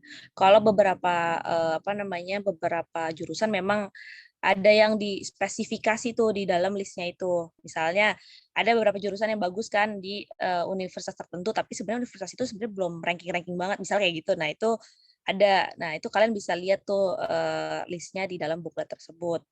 Kalau PTUD udah nggak usah lihat jurusan dah, itu mah yang penting lo masuk universitas itu udah lalu pinter kayak gitu loh istilahnya. Nah terus habis itu kalau misalnya tadi apa pertanyaan kedua, lupa. Apakah harus sesuai sama jurusan yang kita ambil di S1 Ini atau enggak? Bonar Simeon Bentang ini adalah perwujudan dari tidak sesuainya apa yang diambil dari S1 sama S2-nya. Tapi mungkin menurut aku juga ya, Bonar ini juga ketika meyakinkan LPDP, maksudnya ketika interview, saya paham kenapa dia mungkin panjang interviewnya, karena dia lintas ilmu, jadi bukan linier gitu kan, nggak linier. Ketika nggak linier, pasti kan ada alasan yang mendorong Bonar melakukan itu, dan apa pertanggungjawaban Bonar untuk dia bisa yakin bahwa saya mampu kok untuk melakukan cross sektoral ilmu ini gitu. Nah ini yang mungkin harus tanya ke Bonar, karena saya nggak tahu jawaban dia apa waktu itu ke LPDP. Silakan. Iya, ya sebenarnya kalau misalnya dibilang jauh-jauh banget, emang jauh tapi nggak banget sih. Tapi jauh banget sih emang. Apa sih gue? Karena emang nggak ada hukum-hukumnya sama sekali. Tapi ya gue waktu itu ngebacot aja bilang itu, ya kebijakan itu dikristalisasi lewat hukum gitu-gitu kan. Jadi I wanna know the process before it is crystallized into law gitu kan. Ya bacot-bacot gue lah sebenarnya. Tapi ya bisa sih sebenarnya banget untuk lintas jurusan sepanjang betul kata Sasha itu kalian harus provide a very very logical reason behind it. Kayak kalian misalnya mau ambil law ke MBA. Bear in mind, MBA itu sudah semakin diperdikit kuotanya karena tendensinya mungkin ke bisnis kali ya. Dan mahal juga biaya kuliah rata-rata. Dan ketika kembali kalian rata-rata yang kayak ya nggak deh, canda. Pokoknya karena karena lo ke MBA itu kan bisnis related gitu kan. Jadi kayak dipertanyakan apakah kalian memang benar-benar mau jadi pengusaha atau bagaimana. Tadi gue mau bilang kayak LPDP nggak pro pengusaha, nggak juga sih, karena mereka buka jalur entrepreneurship setahu gue sekarang. Jadi ada teman gue yang jalur entrepreneurship. Jadi sebenarnya tergantung emang kalian mau, kembali lagi reasoning di SIK itu harus kuat gitu. Kayak kalau gue waktu itu gue dasarkan pada gue adalah PNS, gue berada di ranah kebijakan, pembuat kebijakan, jadi ya aku punya dasar. Kalau gue pengen belajar tentang kebijakan yang berbasis dengan evidence-based policy istilahnya. Dan itu nggak jauh banget dari hukum, karena hukum dan kebijakan itu sangat berkaitan gitu sih. Jadi sebenarnya gue nggak terlalu jauh, walaupun sebenarnya materinya jauh, kayak gitulah maksudnya. Bisa dikoneksikan, sepanjang kalian bisa buktikan kayak tadi gue bilang, courses-nya apa, terkait apa yang pengen kalian ambil, kayak gitu. Karena kalau misalnya gue, S1 gue tuh, skripsi gue itu tentang climate protection, climate migrants, forced migrant protections ya. Nah, untuk S2 ini, gue waktu itu ngomongnya kalau gue masih pengen eksplor tentang climate, tapi terkait dengan financing-nya gitu, climate financing. Jadi itu masih berkaitan kan. Gue coba bikin itu paralel dari ketika zaman gue kuliah sampai ke S1 masih sampai ke S2. Tapi waktu itu gue punya kesempatan untuk membuat itu paralel ya. Nggak harus kayak bikin paralel kayak S1 gue pengen terkait dengan tata negara, tapi gue pengen S2-nya misalnya tentang pidana atau tentang bisnis karena kalian ada kerja di law firm, nggak juga gitu.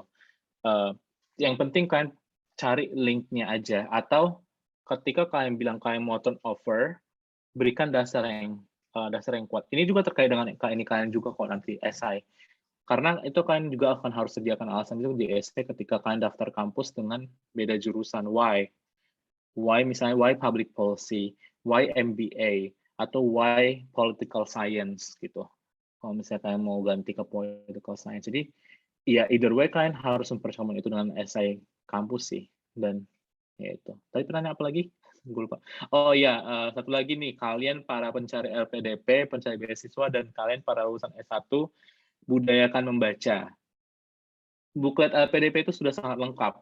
Jadi please benar-benar baca itu semua buklet LPDP itu benar-benar udah lengkap. Kalaupun ada yang ambigu itu bisa kalian tanya lewat tiket LPDP. Ada namanya tiket LPDP. Itu mereka akan reply itu dan gitu sih. Itu aja. Oke, thank you Bang Kak. Jadi sedikit menyimpulkan, jadi terkait dengan universitas dan jurusan apa aja yang bisa diambil di LPDP itu ada di list bukletnya yang bisa diakses di website LPDP-nya ya Bang Kak. Oke, dan terus juga tadi terkait dengan apakah bisa linjur apa enggak, itu bisa, tapi mungkin dengan pertimbangan tertentu, kayak misalnya harus provide very logical reason, sama reasoning di essay-nya juga harus kuat. Dan juga makanya Bang Bonar salah satu contoh yang lintas jurusan ini interviewnya lama ya mungkin karena ditanya-tanya terkait dengan hal itu ya Bang. Oke, dan juga tadi Bang Bonar sedikit ngasih penekanan buat orang-orang yang mau nyari LPDP harus budayakan membaca karena semuanya sudah ada di buklet yang ada di website LPDP.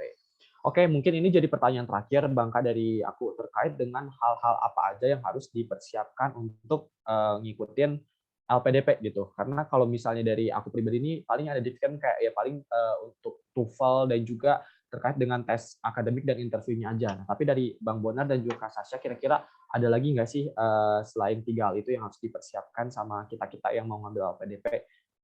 Boleh dari Kak Sasha dulu. Terima kasih Dika pertanyaannya. Mungkin selain itu ya kalian udah tahu lah kalau syarat tinggal lihat kan tadi benar kata Bonar budayakan membaca selengkap itu soalnya benar-benar lengkap banget. Kecuali yang memang ada borderline ambigu tuh kayak misalnya nih ijazah, waktu itu ada pertanyaan sih waktu angkatan saya kayak ijazah tuh dari SD apa SMP, pokoknya ada deh itu karena bahasanya agak rancu. Nah itu tapi bisa ditanyain. Intinya kalau kalian bingung langsung telepon LPDP-nya karena memang mereka sangat responsif ya kalau di jam kerja. Nah, terus kalau misalkan terkait apa aja yang harus disiapin, selain yang tadi kamu udah sebutin, udah benar kayak karena syarat-syarat utamanya tadi kayak bahasa apa segala macam, sama strategi sebetulnya. Kalian mau apply, kayak misalnya tadi Bonar kan punya pertimbangan sendiri. Saya waktu itu dia kebetulan emang udah dapat LOE duluan. Nah, kalau saya kan belum. Nah, itu sebetulnya semua strategi, teman-teman. Kalau ngelihat dari apa namanya mekanisme LPDP yang sekarang, yang tahun ini yang tadi saya lihat itu ada kemudahan ketika kita harus dapat LOE unconditional karena kita bisa melewati satu tahap tes, yaitu tes yang bakat skolastik tadi langsung ke tes substansi gitu kan. Nah, itu mungkin kalian harus memanfaatkan hal itu karena strateginya jadi harus dapat LOE dulu baru apply kayak gitu kan. Tapi kan itu kan nggak bisa diprediksi ya teman-teman ya karena kan balik lagi LPDP itu changing-nya benar-benar per tahun gitu kan, apa namanya kebijakannya. Nah mungkin ada baiknya juga dari sekarang kalian udah mulai kalau kalian udah lulus gitu ya, terus memang rencananya langsung mau ngambil S2, ada baiknya langsung misalnya apply dulu apa kampusnya sambil menunggu waktu LPDP. Perlu diperhatiin juga kalau LPDP tuh biasanya bukanya tuh antara kuartal pertama akhir sama kuartal awal terakhir. Gimana tuh? Kuartal jadi misalnya akhir keempat bulan gitu ya, maksudnya Januari, Februari, Maret. Nah, Maret gitu misalnya Maret April itu buka atau misalnya habis itu yang sesi keduanya itu di bulan Agustus biasanya kayak gitu. Nah, itu mungkin harus kalian pertimbangin apa namanya window time-nya bagaimana kayak gitu. Terus intake yang paling penting adalah kalian juga pastiin intake yang kalian mau ambil itu sesuai nggak sama LPDP yang kayak gitu-gitu tuh kadang orang tuh nggak mikir gitu, maksudnya kadang orang tuh nggak pay attention gitu untuk hal kayak gini. Alhamdulillah waktu angkatannya Bonar kan berarti waktu itu dia benar-benar mepet tuh ya dapat beasiswanya gitu kan untuk antara intake sama dia dapat pengumuman beasiswa. Tapi kan keambil gitu ya, maksudnya pas gitu. Nah itu beruntung juga Bonar karena ada teman-teman aku yang akhirnya karena dia udah lewat intake-nya, dia nggak jadi bisa ngambil itu, jadi dia apply lagi from very scratch dari apply LOE lagi karena nggak bisa di defer waktu itu LOE-nya. Nah itu ada beberapa kasus yang kayak gitu, kalian harus pastiin itu. Sama satu lagi sih kalau ini sebenarnya tips and trick yang sebenarnya harusnya kita semua tahu karena ini common sense. Misalnya gini, kita kan minta nih dana beasiswa ya, berarti ketika kita minta, kita tuh harus provide sufficient reason kenapa kita harus dikasih kan. Nah ini tuh yang kadang-kadang orang tuh lupa. Sebenarnya itu kan masalah kata-kata, bener kata Bonar. Bonar bilang kayak gue bacot ini, bacot itu. Bacot itu emang yang dibutuhin sama orang yang mau ngasih duit. Karena orang yang mau ngasih duit ini seakan-akan mempercayakan duitnya untuk kalian pendidikan. Terus kita kan jadi mau yang ngasih duit kan jadi harus tahu ya. Misalnya mama papa kalian deh, gampangnya kayak minta handphone gitu kan. Mama mau iPhone gitu kan. Iya buat apa, Dek? Misalnya gitu kan. Ya buat A, B, C, D, E, F, G, H, I, J gitu. Ada juga orang tua yang menuntut untuk anaknya apa namanya nunjukin prestasi dulu gitu kan baru dikasih iPhone gitu kan. Ini sebenarnya logikanya same aja, sama aja kayak kalian kayak gitu. Nah, itu mungkin yang harus kalian selalu tanemin ketika kalian bikin esai. Jadi nanti pas bikin esai, kalian tuh benar-benar harus istilahnya apa ya? Pak, Bu, tenang aja, Bapak Ibu nggak salah kok ngasih duit ke saya gitu, ngerti nggak sih? Istilahnya kayak gitu nih kasarnya ya, kayak tenang aja ini saya tahu visi saya bagaimana, ke depannya bagaimana, runutannya saya, timeline-nya saya tahu betul harus bagaimana. Nah ini sesimpel itu teman-teman. Jadi kalau misalnya kalian bikin, kalau selama ini kan orang pada bilang bikin essay susah ya, sebenarnya tuh nggak susah kalau kalian put yourself into person yang akan memberi duit gitu, ngerti kan?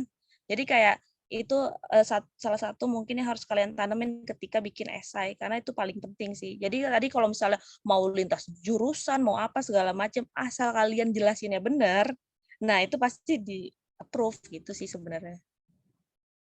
Oke, thank you Kak. Dari Bang Bonar ada tambahan? Dokumen sih nggak ada ya. Waktu itu kebetulan gue juga udah selesai apply kampus, jadi gue pakai semua dokumen-dokumen gue yang dari apply kampus si TOEFL, GRE nggak ada ya kemarin. Itu sih semua. Jadi ya paling yang kita ribet itu sama Sasha paling administrasi kantor itu lebih ribet. Tugas belajar, izin itu lebih ribet jujur dibanding ini. Jadi nggak usah takut masih ada yang lebih ribet dalam PNS-an ini yang hakiki ribetnya. Anyway, iya itu paling gue suka banget kata-kata Sasha tadi. Jangan kalian lupa bahwa ini tuh duit rakyat dan mereka LPDP mencoba sebisa mungkin itu akuntabel dan benar-benar dipakai untuk peruntukan yang betul-betul dan emang digunakan untuk pendidikan. Karena banyak banget kok anak-anak LPDP yang take it for granted kalau cuy ini tuh uang duit kalian, uang kuliah kalian itu mahal woy. Dan itu dari duit rakyat, itu dari pajak gitu kan, daripada kalian pajak ayah ibu kalian yang udah bekerja gitu kan. Dan ya itu kembali lagi jangan take it for granted nanti kalau misalnya kalian udah jadi LPDPers dan ingat posisikan kalau kalian itu adalah penerima duit rakyat yang nggak boleh menyanyiakan. Itu aja sih. Oke, thank you Bang Kak. Sedikit menyimpulkan, jadi terkait dengan hal-hal yang harus dipersiapkan selain dengan persiapan tes bahasa Inggris, dokumen segala macam, mental segala macam juga harus mempersiapkan strategi. Dan juga tadi Kak Sasha itu sempat ngasih tips and trick untuk bikin esai yang meyakinkan pihak LPDP-nya, kayak misalnya kasih alasan yang jelas, timeline yang jelas, dan juga posisikan diri kita sebagai orang yang menyediakan beasiswa itu supaya kita tahu kira-kira apa kriteria yang ingin dicari, karena kan pasti penyedia beasiswa ingin mencari orang-orang terbaik. Jadi supaya kita bisa tahu gimana kita harus memposisikan diri kita sebagai penyedia beasiswanya. Oke, kalau dari aku cukup. Sekarang kita masuk ke sesi berikutnya. Terima kasih Bang Bonar dan juga Kak Sasha atas jawaban-jawabannya tadi. Sudah sedikit bahkan banyak banget ngebuka pengetahuan-pengetahuan aku pribadi dan juga mungkin teman-teman semua terkait dengan beasiswa LPDP ini. Oke, selanjutnya kita masuk ke sesi Q&A kepada para peserta yang ingin bertanya. Diharapkan untuk melakukan raise hand terlebih dahulu dan kemudian menyampaikan pertanyaannya ketika sudah mendapatkan izin dari moderator. Langsung saja, boleh kepada para peserta yang ingin bertanya untuk melakukan raise hand. Oke, di sini ada Kak Jessica Priscilla. Boleh Kak untuk menyampaikan pertanyaannya?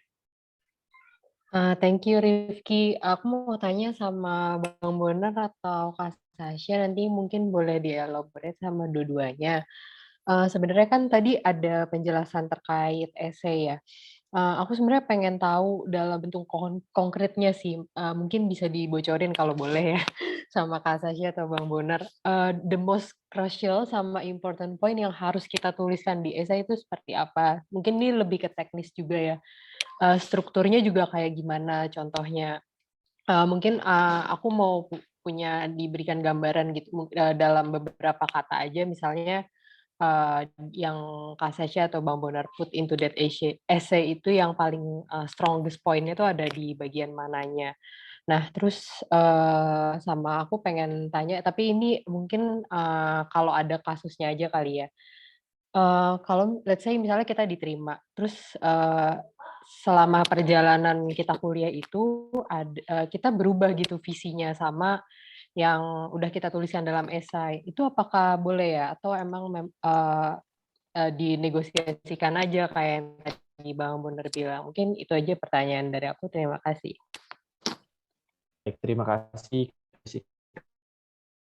atas pertanyaan. Boleh Bang Bonar untuk dahulu. Yang kedua tadi apa? Jess? Yang kedua, yang ini ya, kalau misalnya kita diterima, terus ketika perjalanan tiba-tiba beda semua sama yang ada di esainya. Karena kan kalau misalnya yang aku dengar tadi dari esai kita udah jelas nih mau riset ini, pas segala macam. Cuma dalam perjalanannya kita ganti yang kita mau dalemin tuh beda lagi. Gue yang kedua dulu ya. Boleh banget. Boleh banget beda gitu. Jadi maaf ya Bapak Ibu, esai itu adalah idealismenya, ternyatanya adalah tup gitu. Jadi they don't want ask for your accountability in regards to what you put on your essay. Jadi just be sure yang lu bikin esai adalah yang terbaik dari diri lo. Misalnya, gue sih kayak tadi gue bilang, karena gue masih bisa meliarkan dari kampus gitu gue terkait dengan environment and climate change, ya gue akan upayakan itu sejalan gitu, apa aja pengalaman kampus gue. Jadi ini lebih kepada how to create essay ya, craft your essay itu kalau bisa linear, kalau enggak ya kalian harus cari turnover, kayak titik balik kalian mau ambil jurusan lain atau mau berada di isu lain itu harus jelas dan harus ada personal attachment-nya kalau aku bisa bilang. Jadi nggak harus mereka LPDP akan minta kalian kayak mana nih lo kan bilang mau tentang migrants, lo mau bilang tentang business international corporation gitu, tapi lo ending-endingnya ngambil tentang human rights gitu, nggak nyambung gitu, nggak. They won't ask you anyway. They just want to see your seriousness about how deep your research, how deep you understanding about that program, about about your future, apa yang plans lo, itu aja sih. Entah itu terkait gimana setelah di kuliah lu mau ngambil courses lain terkait apa-apa, they won't care anyway gitu. They care, tapi mereka nggak akan kayak monitor itu. Nggak lah. LPDP juga punya kerjaan, kali pegawai-pegawainya PNS juga mereka. Terus, apalagi tadi pertanyaan pertama soal essay ya? Iya, soal essay, konkretnya apa ya? Nah, ini tuh agak tricky sih, karena tiap tahun itu essay-nya beda ya. Gue nggak tahu Sasha itu essay-nya gimana. Kalau di gue tuh kalau nggak salah ada essay komitmen kontribusi sama personal statement. Tapi waktu itu personal statement kita sempat cuman kayak nggak ada berapa kalimat gitu paragraf itu. Tapi gue dengar dari abang gue tuh kayak 2021 udah nambah lagi essay-nya jadi banyak gitu. Jadi gue ngomong dari personal statement aja lah ya, kira-kira yang waktu itu gue bikin itu gue bikin komposisinya kayak waktu daftar kuliah sih, kayak misalnya latar belakang gue gimana, yang mendasari, yang memotivasi gue untuk misalnya bekerja di bidang publik, terus saya udah ketawa, terus kayak ini bacot banget sih emang guys. Jadi essay itu adalah your opportunity untuk ngebacot ya.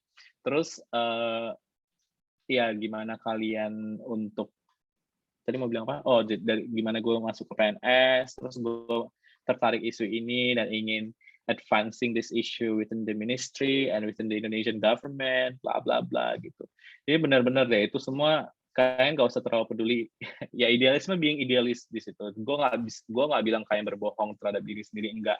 Tapi just find your strength yang bisa lu put into your essay gitu. Banyak kok, bahkan lulusan Harvard aja gue tahu banget ada teman-teman gue itu kayak dia bilangnya tentang mau di essay-nya kayak bilangnya mau tentang birokrasi, nggak hanya di essay LPDP ya, tapi di essay Harvard.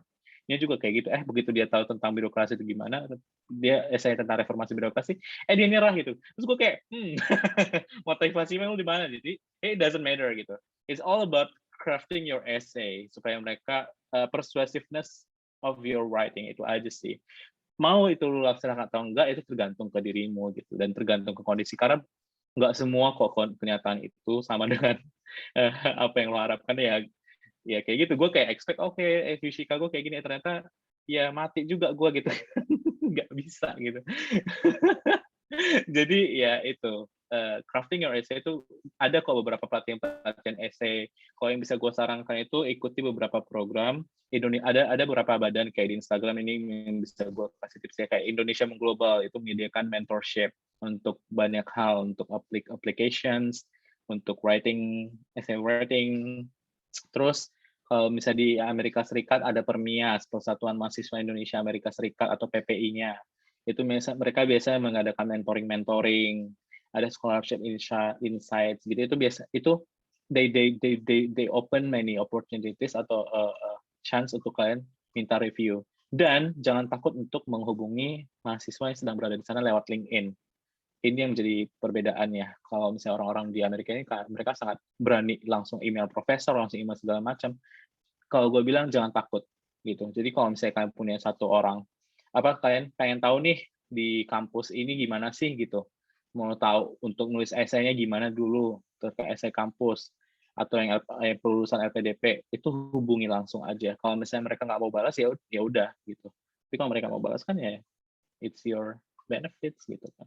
Itu aja sih bisa gue bilang. Kalau soal essay agak panjang soalnya mau ininya, maksudnya harus review per paragraf gitu kan kalau mau. Oke, thank you Bang Bonar. Dari Kak Sasha ada tambahan? Sebenarnya kalau kita sama tahu Nar batch-nya apa namanya LPDP sesi pertama kan kalau yang tahun lalu. Iya, Iya, oh sama ya? gue juga. Cuman bedanya gue belum berangkat karena belum dapet LOE, Pak. Nah itu Pak bedanya, Pak. Maaf.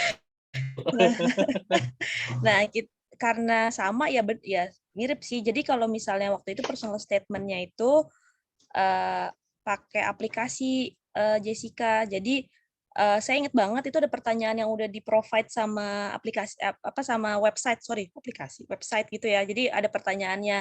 Tadinya LPDP tuh mau nyuruh kita bikin personal statement sendiri, tapi entah kenapa dalam website-nya jadi ada per section gitu pertanyaan-pertanyaan kayak pengalaman apa yang paling membekas ketika bekerja kayak gitu-gitu, terus kayak kapan kamu, pokoknya ada pengalaman di mana harus elaborate kamu paling apa tuh istilahnya jatuh gitu ya istilahnya gitu ya, kayak itu kayak gitu juga ada. Nah yang untuk elaborasi kontribusi itu benar kata Bonar, saya juga disuruh bikin. Nah itu kontribusi esai terkait kontribusi dan komitmen kepada Indonesia setelah pendidikan gitu ya. Nah ini yang harus bikin esai sendiri. Jadi nggak kayak personal statement yang ada pertanyaan-pertanyaan, cuma jawab pertanyaan terus jawab pertanyaan jawab, nggak kayak gitu. Nah ini statement esai sendiri. Esai ini yang menurut saya emang paling penting nih.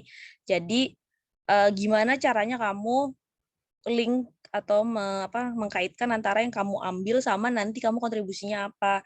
Ini mungkin akan jadi tricky buat teman-teman yang baru lulus S1 ya. Kan kalau misalnya kita udah kerja, kita bisa bisa mengkaitkan dengan pekerjaan kita atau apa yang kita lakuin sekarang gitu kan. Nah, tapi kalau untuk teman-teman S1 mungkin ada sedikit yang harus diperhatiin. Kalian harus lebih istilahnya ya, harus lebih membuktikan gitu ya. Kalau saya mah Bonar kan gampang ya. Ya udah saya bekerja di sini sudah sangat jelas gitu kan, proyeksi kita apa segala macam gitu kan ke depannya karena kita di Kementerian Luar Negeri misalnya kayak gitu. Itu salah satu contohnya itu kan udah jelas. Tapi kalau untuk kalian yang baru lulus S1 dan langsung mau apply LPDP, saya bukannya bilang itu kesempatannya kecil karena banyak juga teman saya ternyata yang keterima langsung. Jadi maksudnya memang itu cara gimana kalian mendescribe apa yang akan kalian lakukan after lulus gitu, after graduation. Jadi kayak terus kontribusinya bagaimana, komitmen kalian bagaimana. Itu kan semua komitmen itu bisa dilihat dari betapa kalian mengerti apa yang kalian mau ambil ya kan. Terus kayak nanti saya mau misalnya nih contoh ini kan idealis ya, balik lagi ya kata Bonar juga, kayak saya mau misalnya mengubah tata hukum tata hukum Indonesia jadi ala gitu kan. Nah itu bisa aja asalkan kalian tuh nyambung dan jangan terlalu ngawang, harus konkret. Jadi kayak tahu kan maksudnya jangan ngawang, jadi jangan kayak cuman angan-angan gitu, kayak waduh nih Mbak ini atau Mas ini kok angan-angan anak ini gitu kan, harus yang lebih membumi gitu. Jadi ada satu teman saya yang akhirnya keterima LPDP itu kontribusinya dia itu sesimpel cuman mau bilang dia mau ngajar di Bogor. Dia spesifik tapi tempatnya kayak mau nanti apa-apa di Bogor dia akan mengembangkan ini karena waktu itu dia memang ada ketertarikan untuk edukasi pendidikan di Bogor gitu kan, meningkatkan pendidikan di Bogor gitu. Nah itu benar-benar tapi konkret guys. Jadi memang itulah bedanya. Kalau saya sama Bonar ini terbantunya nggak usah konkret-konkret banget. Orang jelas udah kerja jadi PNS, gampang Kak. Jadi tinggal ngomong aja, kami PNS kurang kontribusi apa tiap hari kerja buat negara gitu kan. Lebih ke arah kayak gitu ya. Tapi kalau misalnya kalian nanti memang ada niatan langsung Jessica misalnya langsung mau S2 gitu ya. Saya encourage banget, tapi Jessica harus hati-hati, bukan hati-hati sih, harus lebih berusaha membuktikan lah gitu. Balik lagi nih kan, ada yang mau ngasih duit ke Jessica nih, Jessica bagus nggak nih gitu kan. Nah itu harus Jessica cultivate apa yang jadi interest dan konkretnya nanti itu. Oke, thank you Kak. Dari Kak Jessica, bagaimana, apakah sudah terjawab? Thank you udah terjawab sama Bang Bonar dan Kak Sasha. Makasih banyak ya Kak Bang. Oke, thank you Kak Jessica. Jadi sedikit mau ngasih menekankan tadi terkait dengan apa yang disampaikan oleh Bang Bonar dan juga Kak Sasha. Terkait dengan di ESA itu harus jelas alasan kenapa kita mau ngambil jurusannya itu, karena LPDP juga pengen tahu seberapa serius kita tentang masa depan kita, terus juga tentang penyusunan plan-nya, terus juga tadi Bang Bonar menyampaikan sedikit tips and trick untuk cari kekuatan kita untuk ditulis di ESA itu apa. Terus juga jangan lupa untuk ikut pelatihan ESA tadi Bang Bonar sempat mention Indonesia Mengglobal di Instagram, jadi teman-teman mungkin yang pengen ikut pelatihan ESA-nya boleh mampir ke Instagramnya. Terus juga tadi Kak Sasha sedikit menambahkan terkait untuk gimana caranya mengaitkan apa yang mau kita ambil dan kontribusinya apa. Terus untuk kita-kita yang lulusan S1 mau langsung apply beasiswanya itu harus lebih membuktikan kayak komitmennya seperti apa dan juga kontribusi yang akan diberikannya seperti apa. Oke, selanjutnya ada pertanyaan dari Kak Diana. Boleh Kak untuk menyampaikan pertanyaannya? Iya, makasih Mas Rifki. Kak Diana boleh nggak sih Assalamualaikum buka warahmatullahi kamera Kak Diana? Kalau boleh banget nih Kak Diana, mohon maaf banget. Diana ini seangkatan gue ya. Jadi gue suruh masuk aja dia Tasnya ini sharing-sharing. lagi nggak memungkinkan ya gue untuk buka Oh, kamera oh karena iya di paham. luar. Sorry. Paham, ya. Kak Diana saya paham. Silakan. Iya, iya. Nah, mungkin izin ya teman-teman Himain untuk join sesi ini karena kebetulan saya salah satu alumni F4 juga dan mungkin tahun ini berniat untuk mencoba kesempatan untuk LPDP. Nah, mungkin pertanyaannya langsung aja nih untuk Kak Sasha dan Kak Bonar ya. Mungkin yang pertama untuk Sasha dulu ya, Sya. Kalau misalnya sebagai ASN nih, kan kebetulan aku juga ASN nih ya. Nah, untuk perbedaan targeted jalur yang PNS dengan reguler itu kan tadi tahapannya sama ya, Sya. Nah, kalau misalnya kita sebagai PNS itu lebih baik, maksudnya chance-nya lebih besar di reguler atau memang diwajibkan untuk ngambil PNS gitu. Yang pertama. Nah, yang kedua itu, ini terkait dengan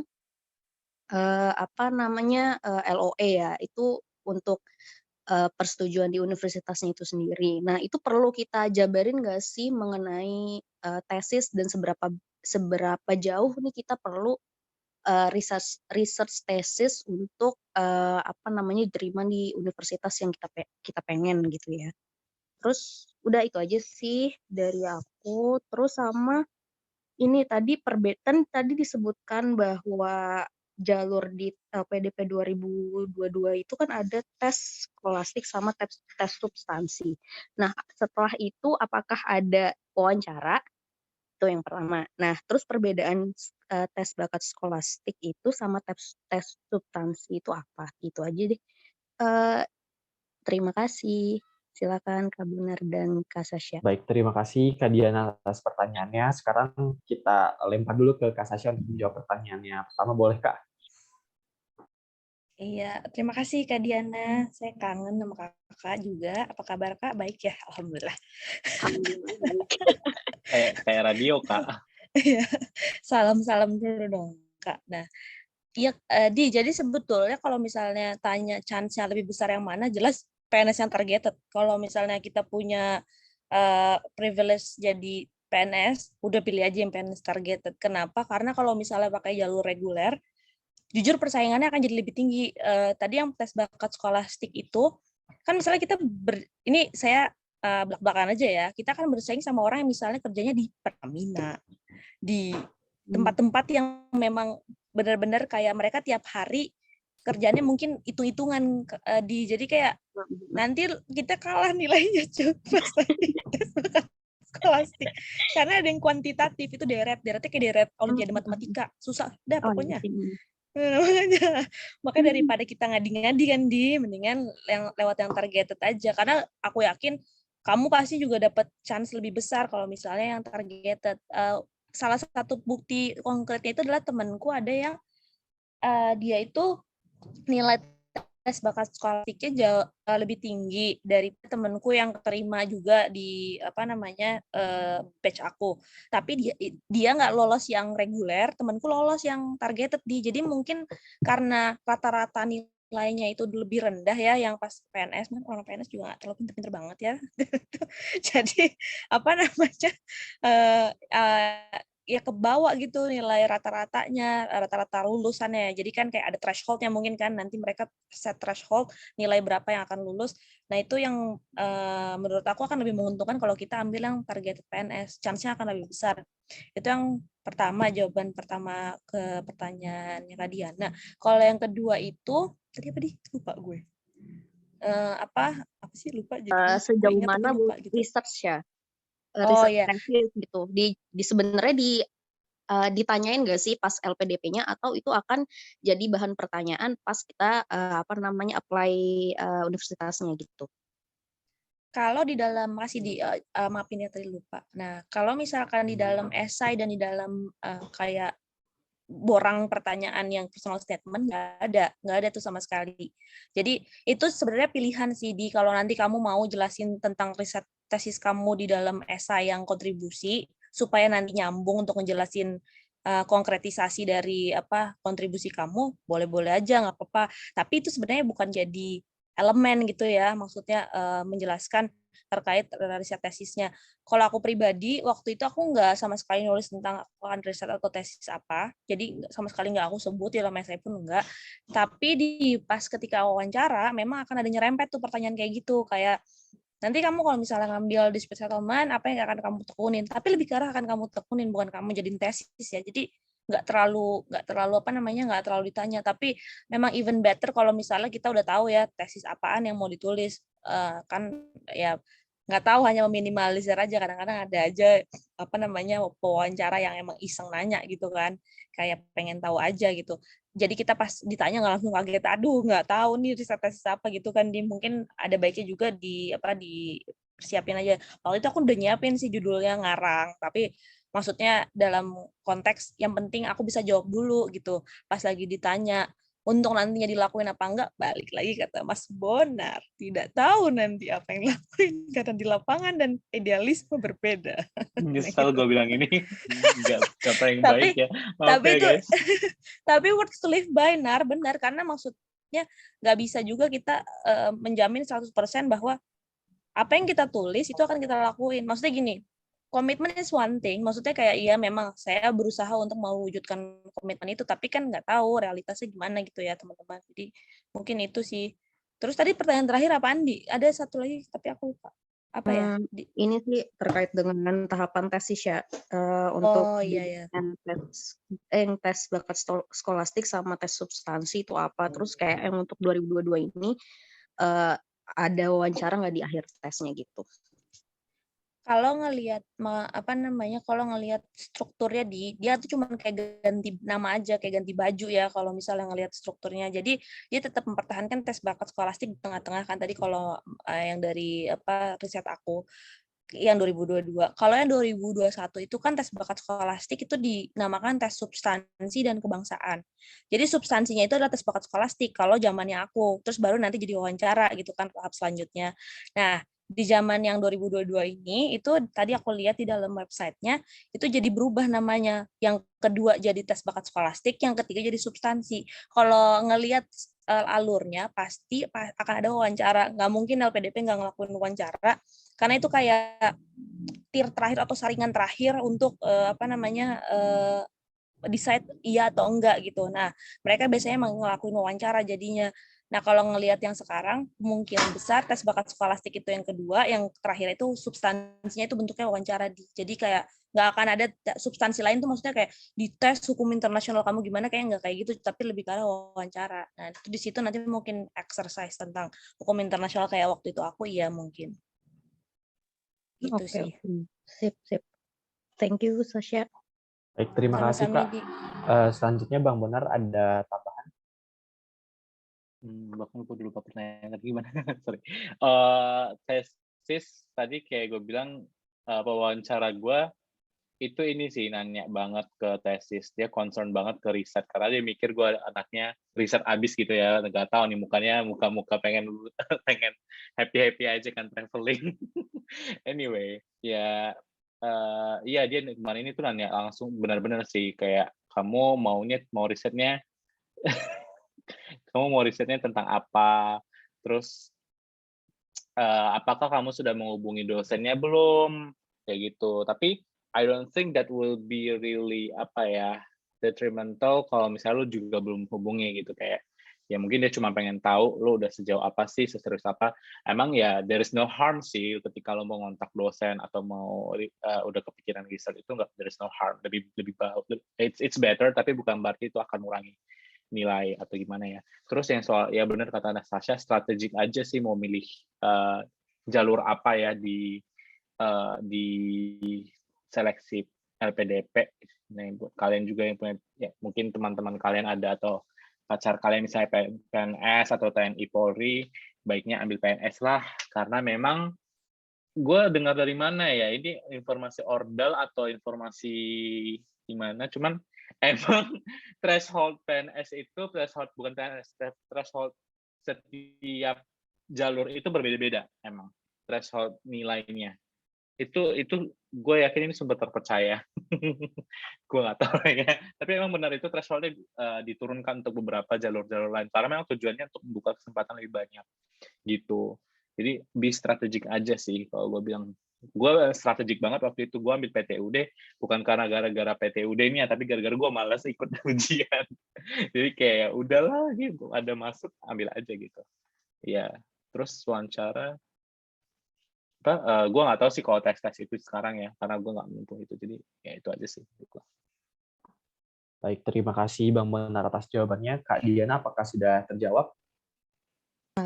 Oke, makasih Bon. Udah sih itu aja paling. Oh, berarti nggak satu lagi deh, boleh nggak buat Bonar ya? Kayak sejauh mana sih kita riset untuk tesis itu sendiri, Bon? Jadi maksudnya ketika lo apply LPDP atau ketika lo udah dapet LOA, jadi lo riset tentang tesis lah, apakah tesis lo udah jadi, misalnya kayak bab 1 lo udah jadi gitu, pas lo apply atau gimana? Oh Enggak. belum. Tesis itu nggak harus langsung jadi bab 1, gila aja. Itu mah lo Soalnya terlampau beberapa rajin. yang kayak gitu gue denger. Nah gitu maksud gue, kayak apakah gue perlu Gitu? prepare? Iya, nggak tahu sih. Denger-denger Enggak. aja. Biasanya kayak gitu tuh Gitu. S3 sih. Oke. Untuk S2, no, paling kayak kerangkanya aja, setidaknya lo tahu apa tentang apa. Karena kan akan banyak perubahan ya, buat kalian juga itu akan banyak banget perubahan, kayak apalagi S2 ya. Mungkin hukum itu sih nggak terlalu riset sih istilahnya. Yang riset itu kayak Master of Science, Master of apa gitu. Itu ada kata-kata kayak gitu tuh riset banget gitu. Kalau hukum sebenarnya nggak terlalu riset ya, gitu sih. Cuman ya nggak langsung sampai bab 1 sih. Gue waktu itu cuman kayak udah gue pengen bahas tentang climate finance nih gitu. Terus terkait apanya gitu-gitu ya gue juga ngebaca waktu si bapaknya nanya, karena I didn't expect he questioned things about research ya, karena kayak aduh apa nih Pak, gue nggak ngerti gitu. Akhirnya gue jujur aja, Bapak saya nggak mau jadi researcher gitu. Saya nggak ambil jalur riset gitu sih. Oke deh, oke. Thank you Bon, thank you Sasha. Baik, terima kasih Bang Bonar dan juga Kak Sasha atas jawabannya. Karena keterbatasan waktu dan juga Bang Bonar di Amerika udah malam ya Bang? Udah jam berapa Bang? Udah jam 12 ya Bang? Oke. Iya, Ini Bonar udah pengen party guys, jangan ditahan lagi guys, mohon maaf nih. Udah mau ditunggu tuh ditintin sama temennya di depan, kayak Bonar main yuk gitu. Jangan bocorin dong, gue udah establish cita yang oke nih ke Sianggi. Oke, karena keterbatasan waktu, selanjutnya kita akan masuk ke sesi berikutnya, yaitu sesi pemberian sertifikat kepada Bang Bonar dan juga Kak Sasha, yang akan dilakukan oleh Bang Deliano selaku Ketua Himpunan Mahasiswa Hukum Internasional Fakultas Hukum Universitas Pajajaran. Kepada teman-teman tim dokumentasi, boleh untuk didokumentasikan pemberian sertifikatnya. Ini gimana? Gue nerima gini. Bingung juga. Boleh teman-teman dokumentasi untuk Bang Deliano-nya di pin, di highlight supaya.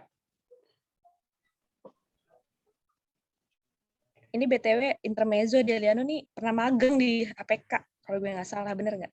Iya. Ya kan? Nah, benar. Dari kerjaan Sasha berarti. Enggak, dia dalam pengampuan Rama Anom. Oh, lebih parah.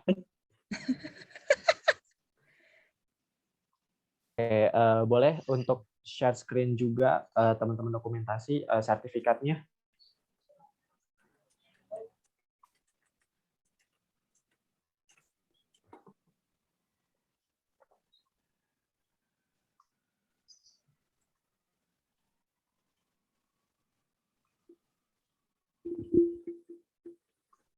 Oke. Karena di sini Bang Bonar dulu, jadi mungkin yang dipinnya Bang Bonar sama Bang Deliano dulu ya, biar ntar sesi fotonya tuh satu-satu. Oke. Untuk Bang Bonar, terima kasih udah mau jadi pembicara kami ya. Udah malam juga di sana. Mohon maaf ganggu malamnya Bang Bonar. Jangan kapok ya Bang untuk jadi pembicara lagi Bang. Silakan. Oke, boleh kepada tim dokumentasi untuk mendokumentasikan.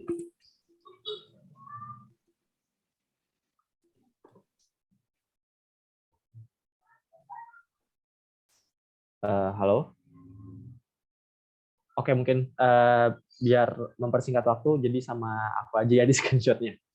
Oke, siap ya Bang Kak. 1, 2, 3.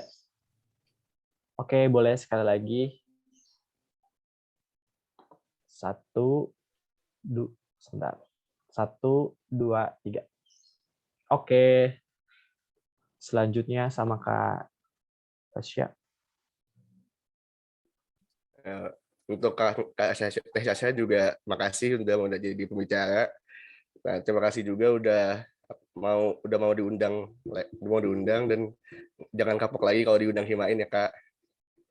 Ya, terima kasih juga Deliano. Makasih ya udah bikin acara-acara kayak gini. Jadi mainnya agak bagus gitu.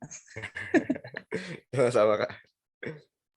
Oke, kepada tim dokumentasi dipersilakan untuk mendokumentasikan 1, 2, 3. Oke, sekali lagi 1,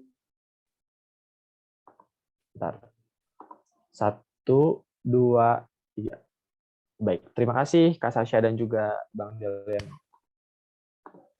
Baik, selanjutnya kita akan masuk ke sesi terakhir, yaitu sesi foto bersama. Jadi kepada para peserta diharapkan untuk menyalakan kameranya agar nanti bisa terlihat muka-mukanya di fotonya. Boleh kepada abang kakak semua untuk menyalakan kameranya. Oke, kepada tim dokumentasi boleh dipandu untuk dihitung kali ya supaya bisa tahu kapan kita harus posenya.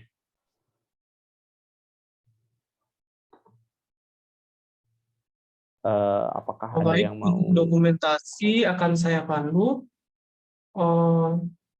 Karena kita hanya ada satu slide, maka kita akan pengambilan gambar untuk satu kali. Foto bersama dimulai dalam 1, 2, 3. Sekali lagi. 1, 2, 3. Baik, terima kasih. Baik, terima kasih banyak. Akhirnya kita sudah sampai di penghujung acara. Ucapan terima kasih saya ucapkan sebanyak-banyaknya kepada Bang Bonar dan juga Kak Sasha yang sudah meluangkan waktunya untuk hadir di acara Sharing with Alumni dengan tema Scholarship 101 yang diselenggarakan oleh Divisi Alumni Affairs Himpunan Mahasiswa Hukum Internasional Fakultas Hukum Universitas Padjadjaran. Ucapan terima kasih juga saya ucapkan kepada seluruh peserta yang telah hadir. Akhir kata, saya Rifki Mahardika Putra mengucapkan terima kasih. Wassalamualaikum warahmatullahi wabarakatuh. Shalom, Om Santi Santi Santi Om, Namo Buddhaya. Terima kasih banyak, sampai bertemu lagi di lain kesempatan. Terima kasih banyak Bang Bonar, Kak Sasha, dan juga Abang Kakak dan teman-teman semua. Makasih ya teman-teman, sehat-sehat selalu. Semangat semua. Terima kasih. Tip ya. Tip Terima ya. kasih Bang Kak.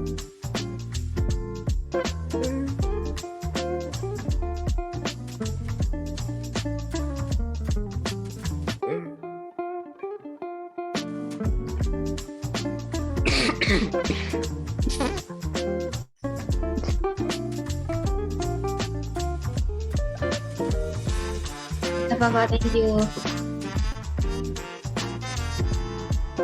Bye, Bapak. Bye, Fafa. Bye, Fafa.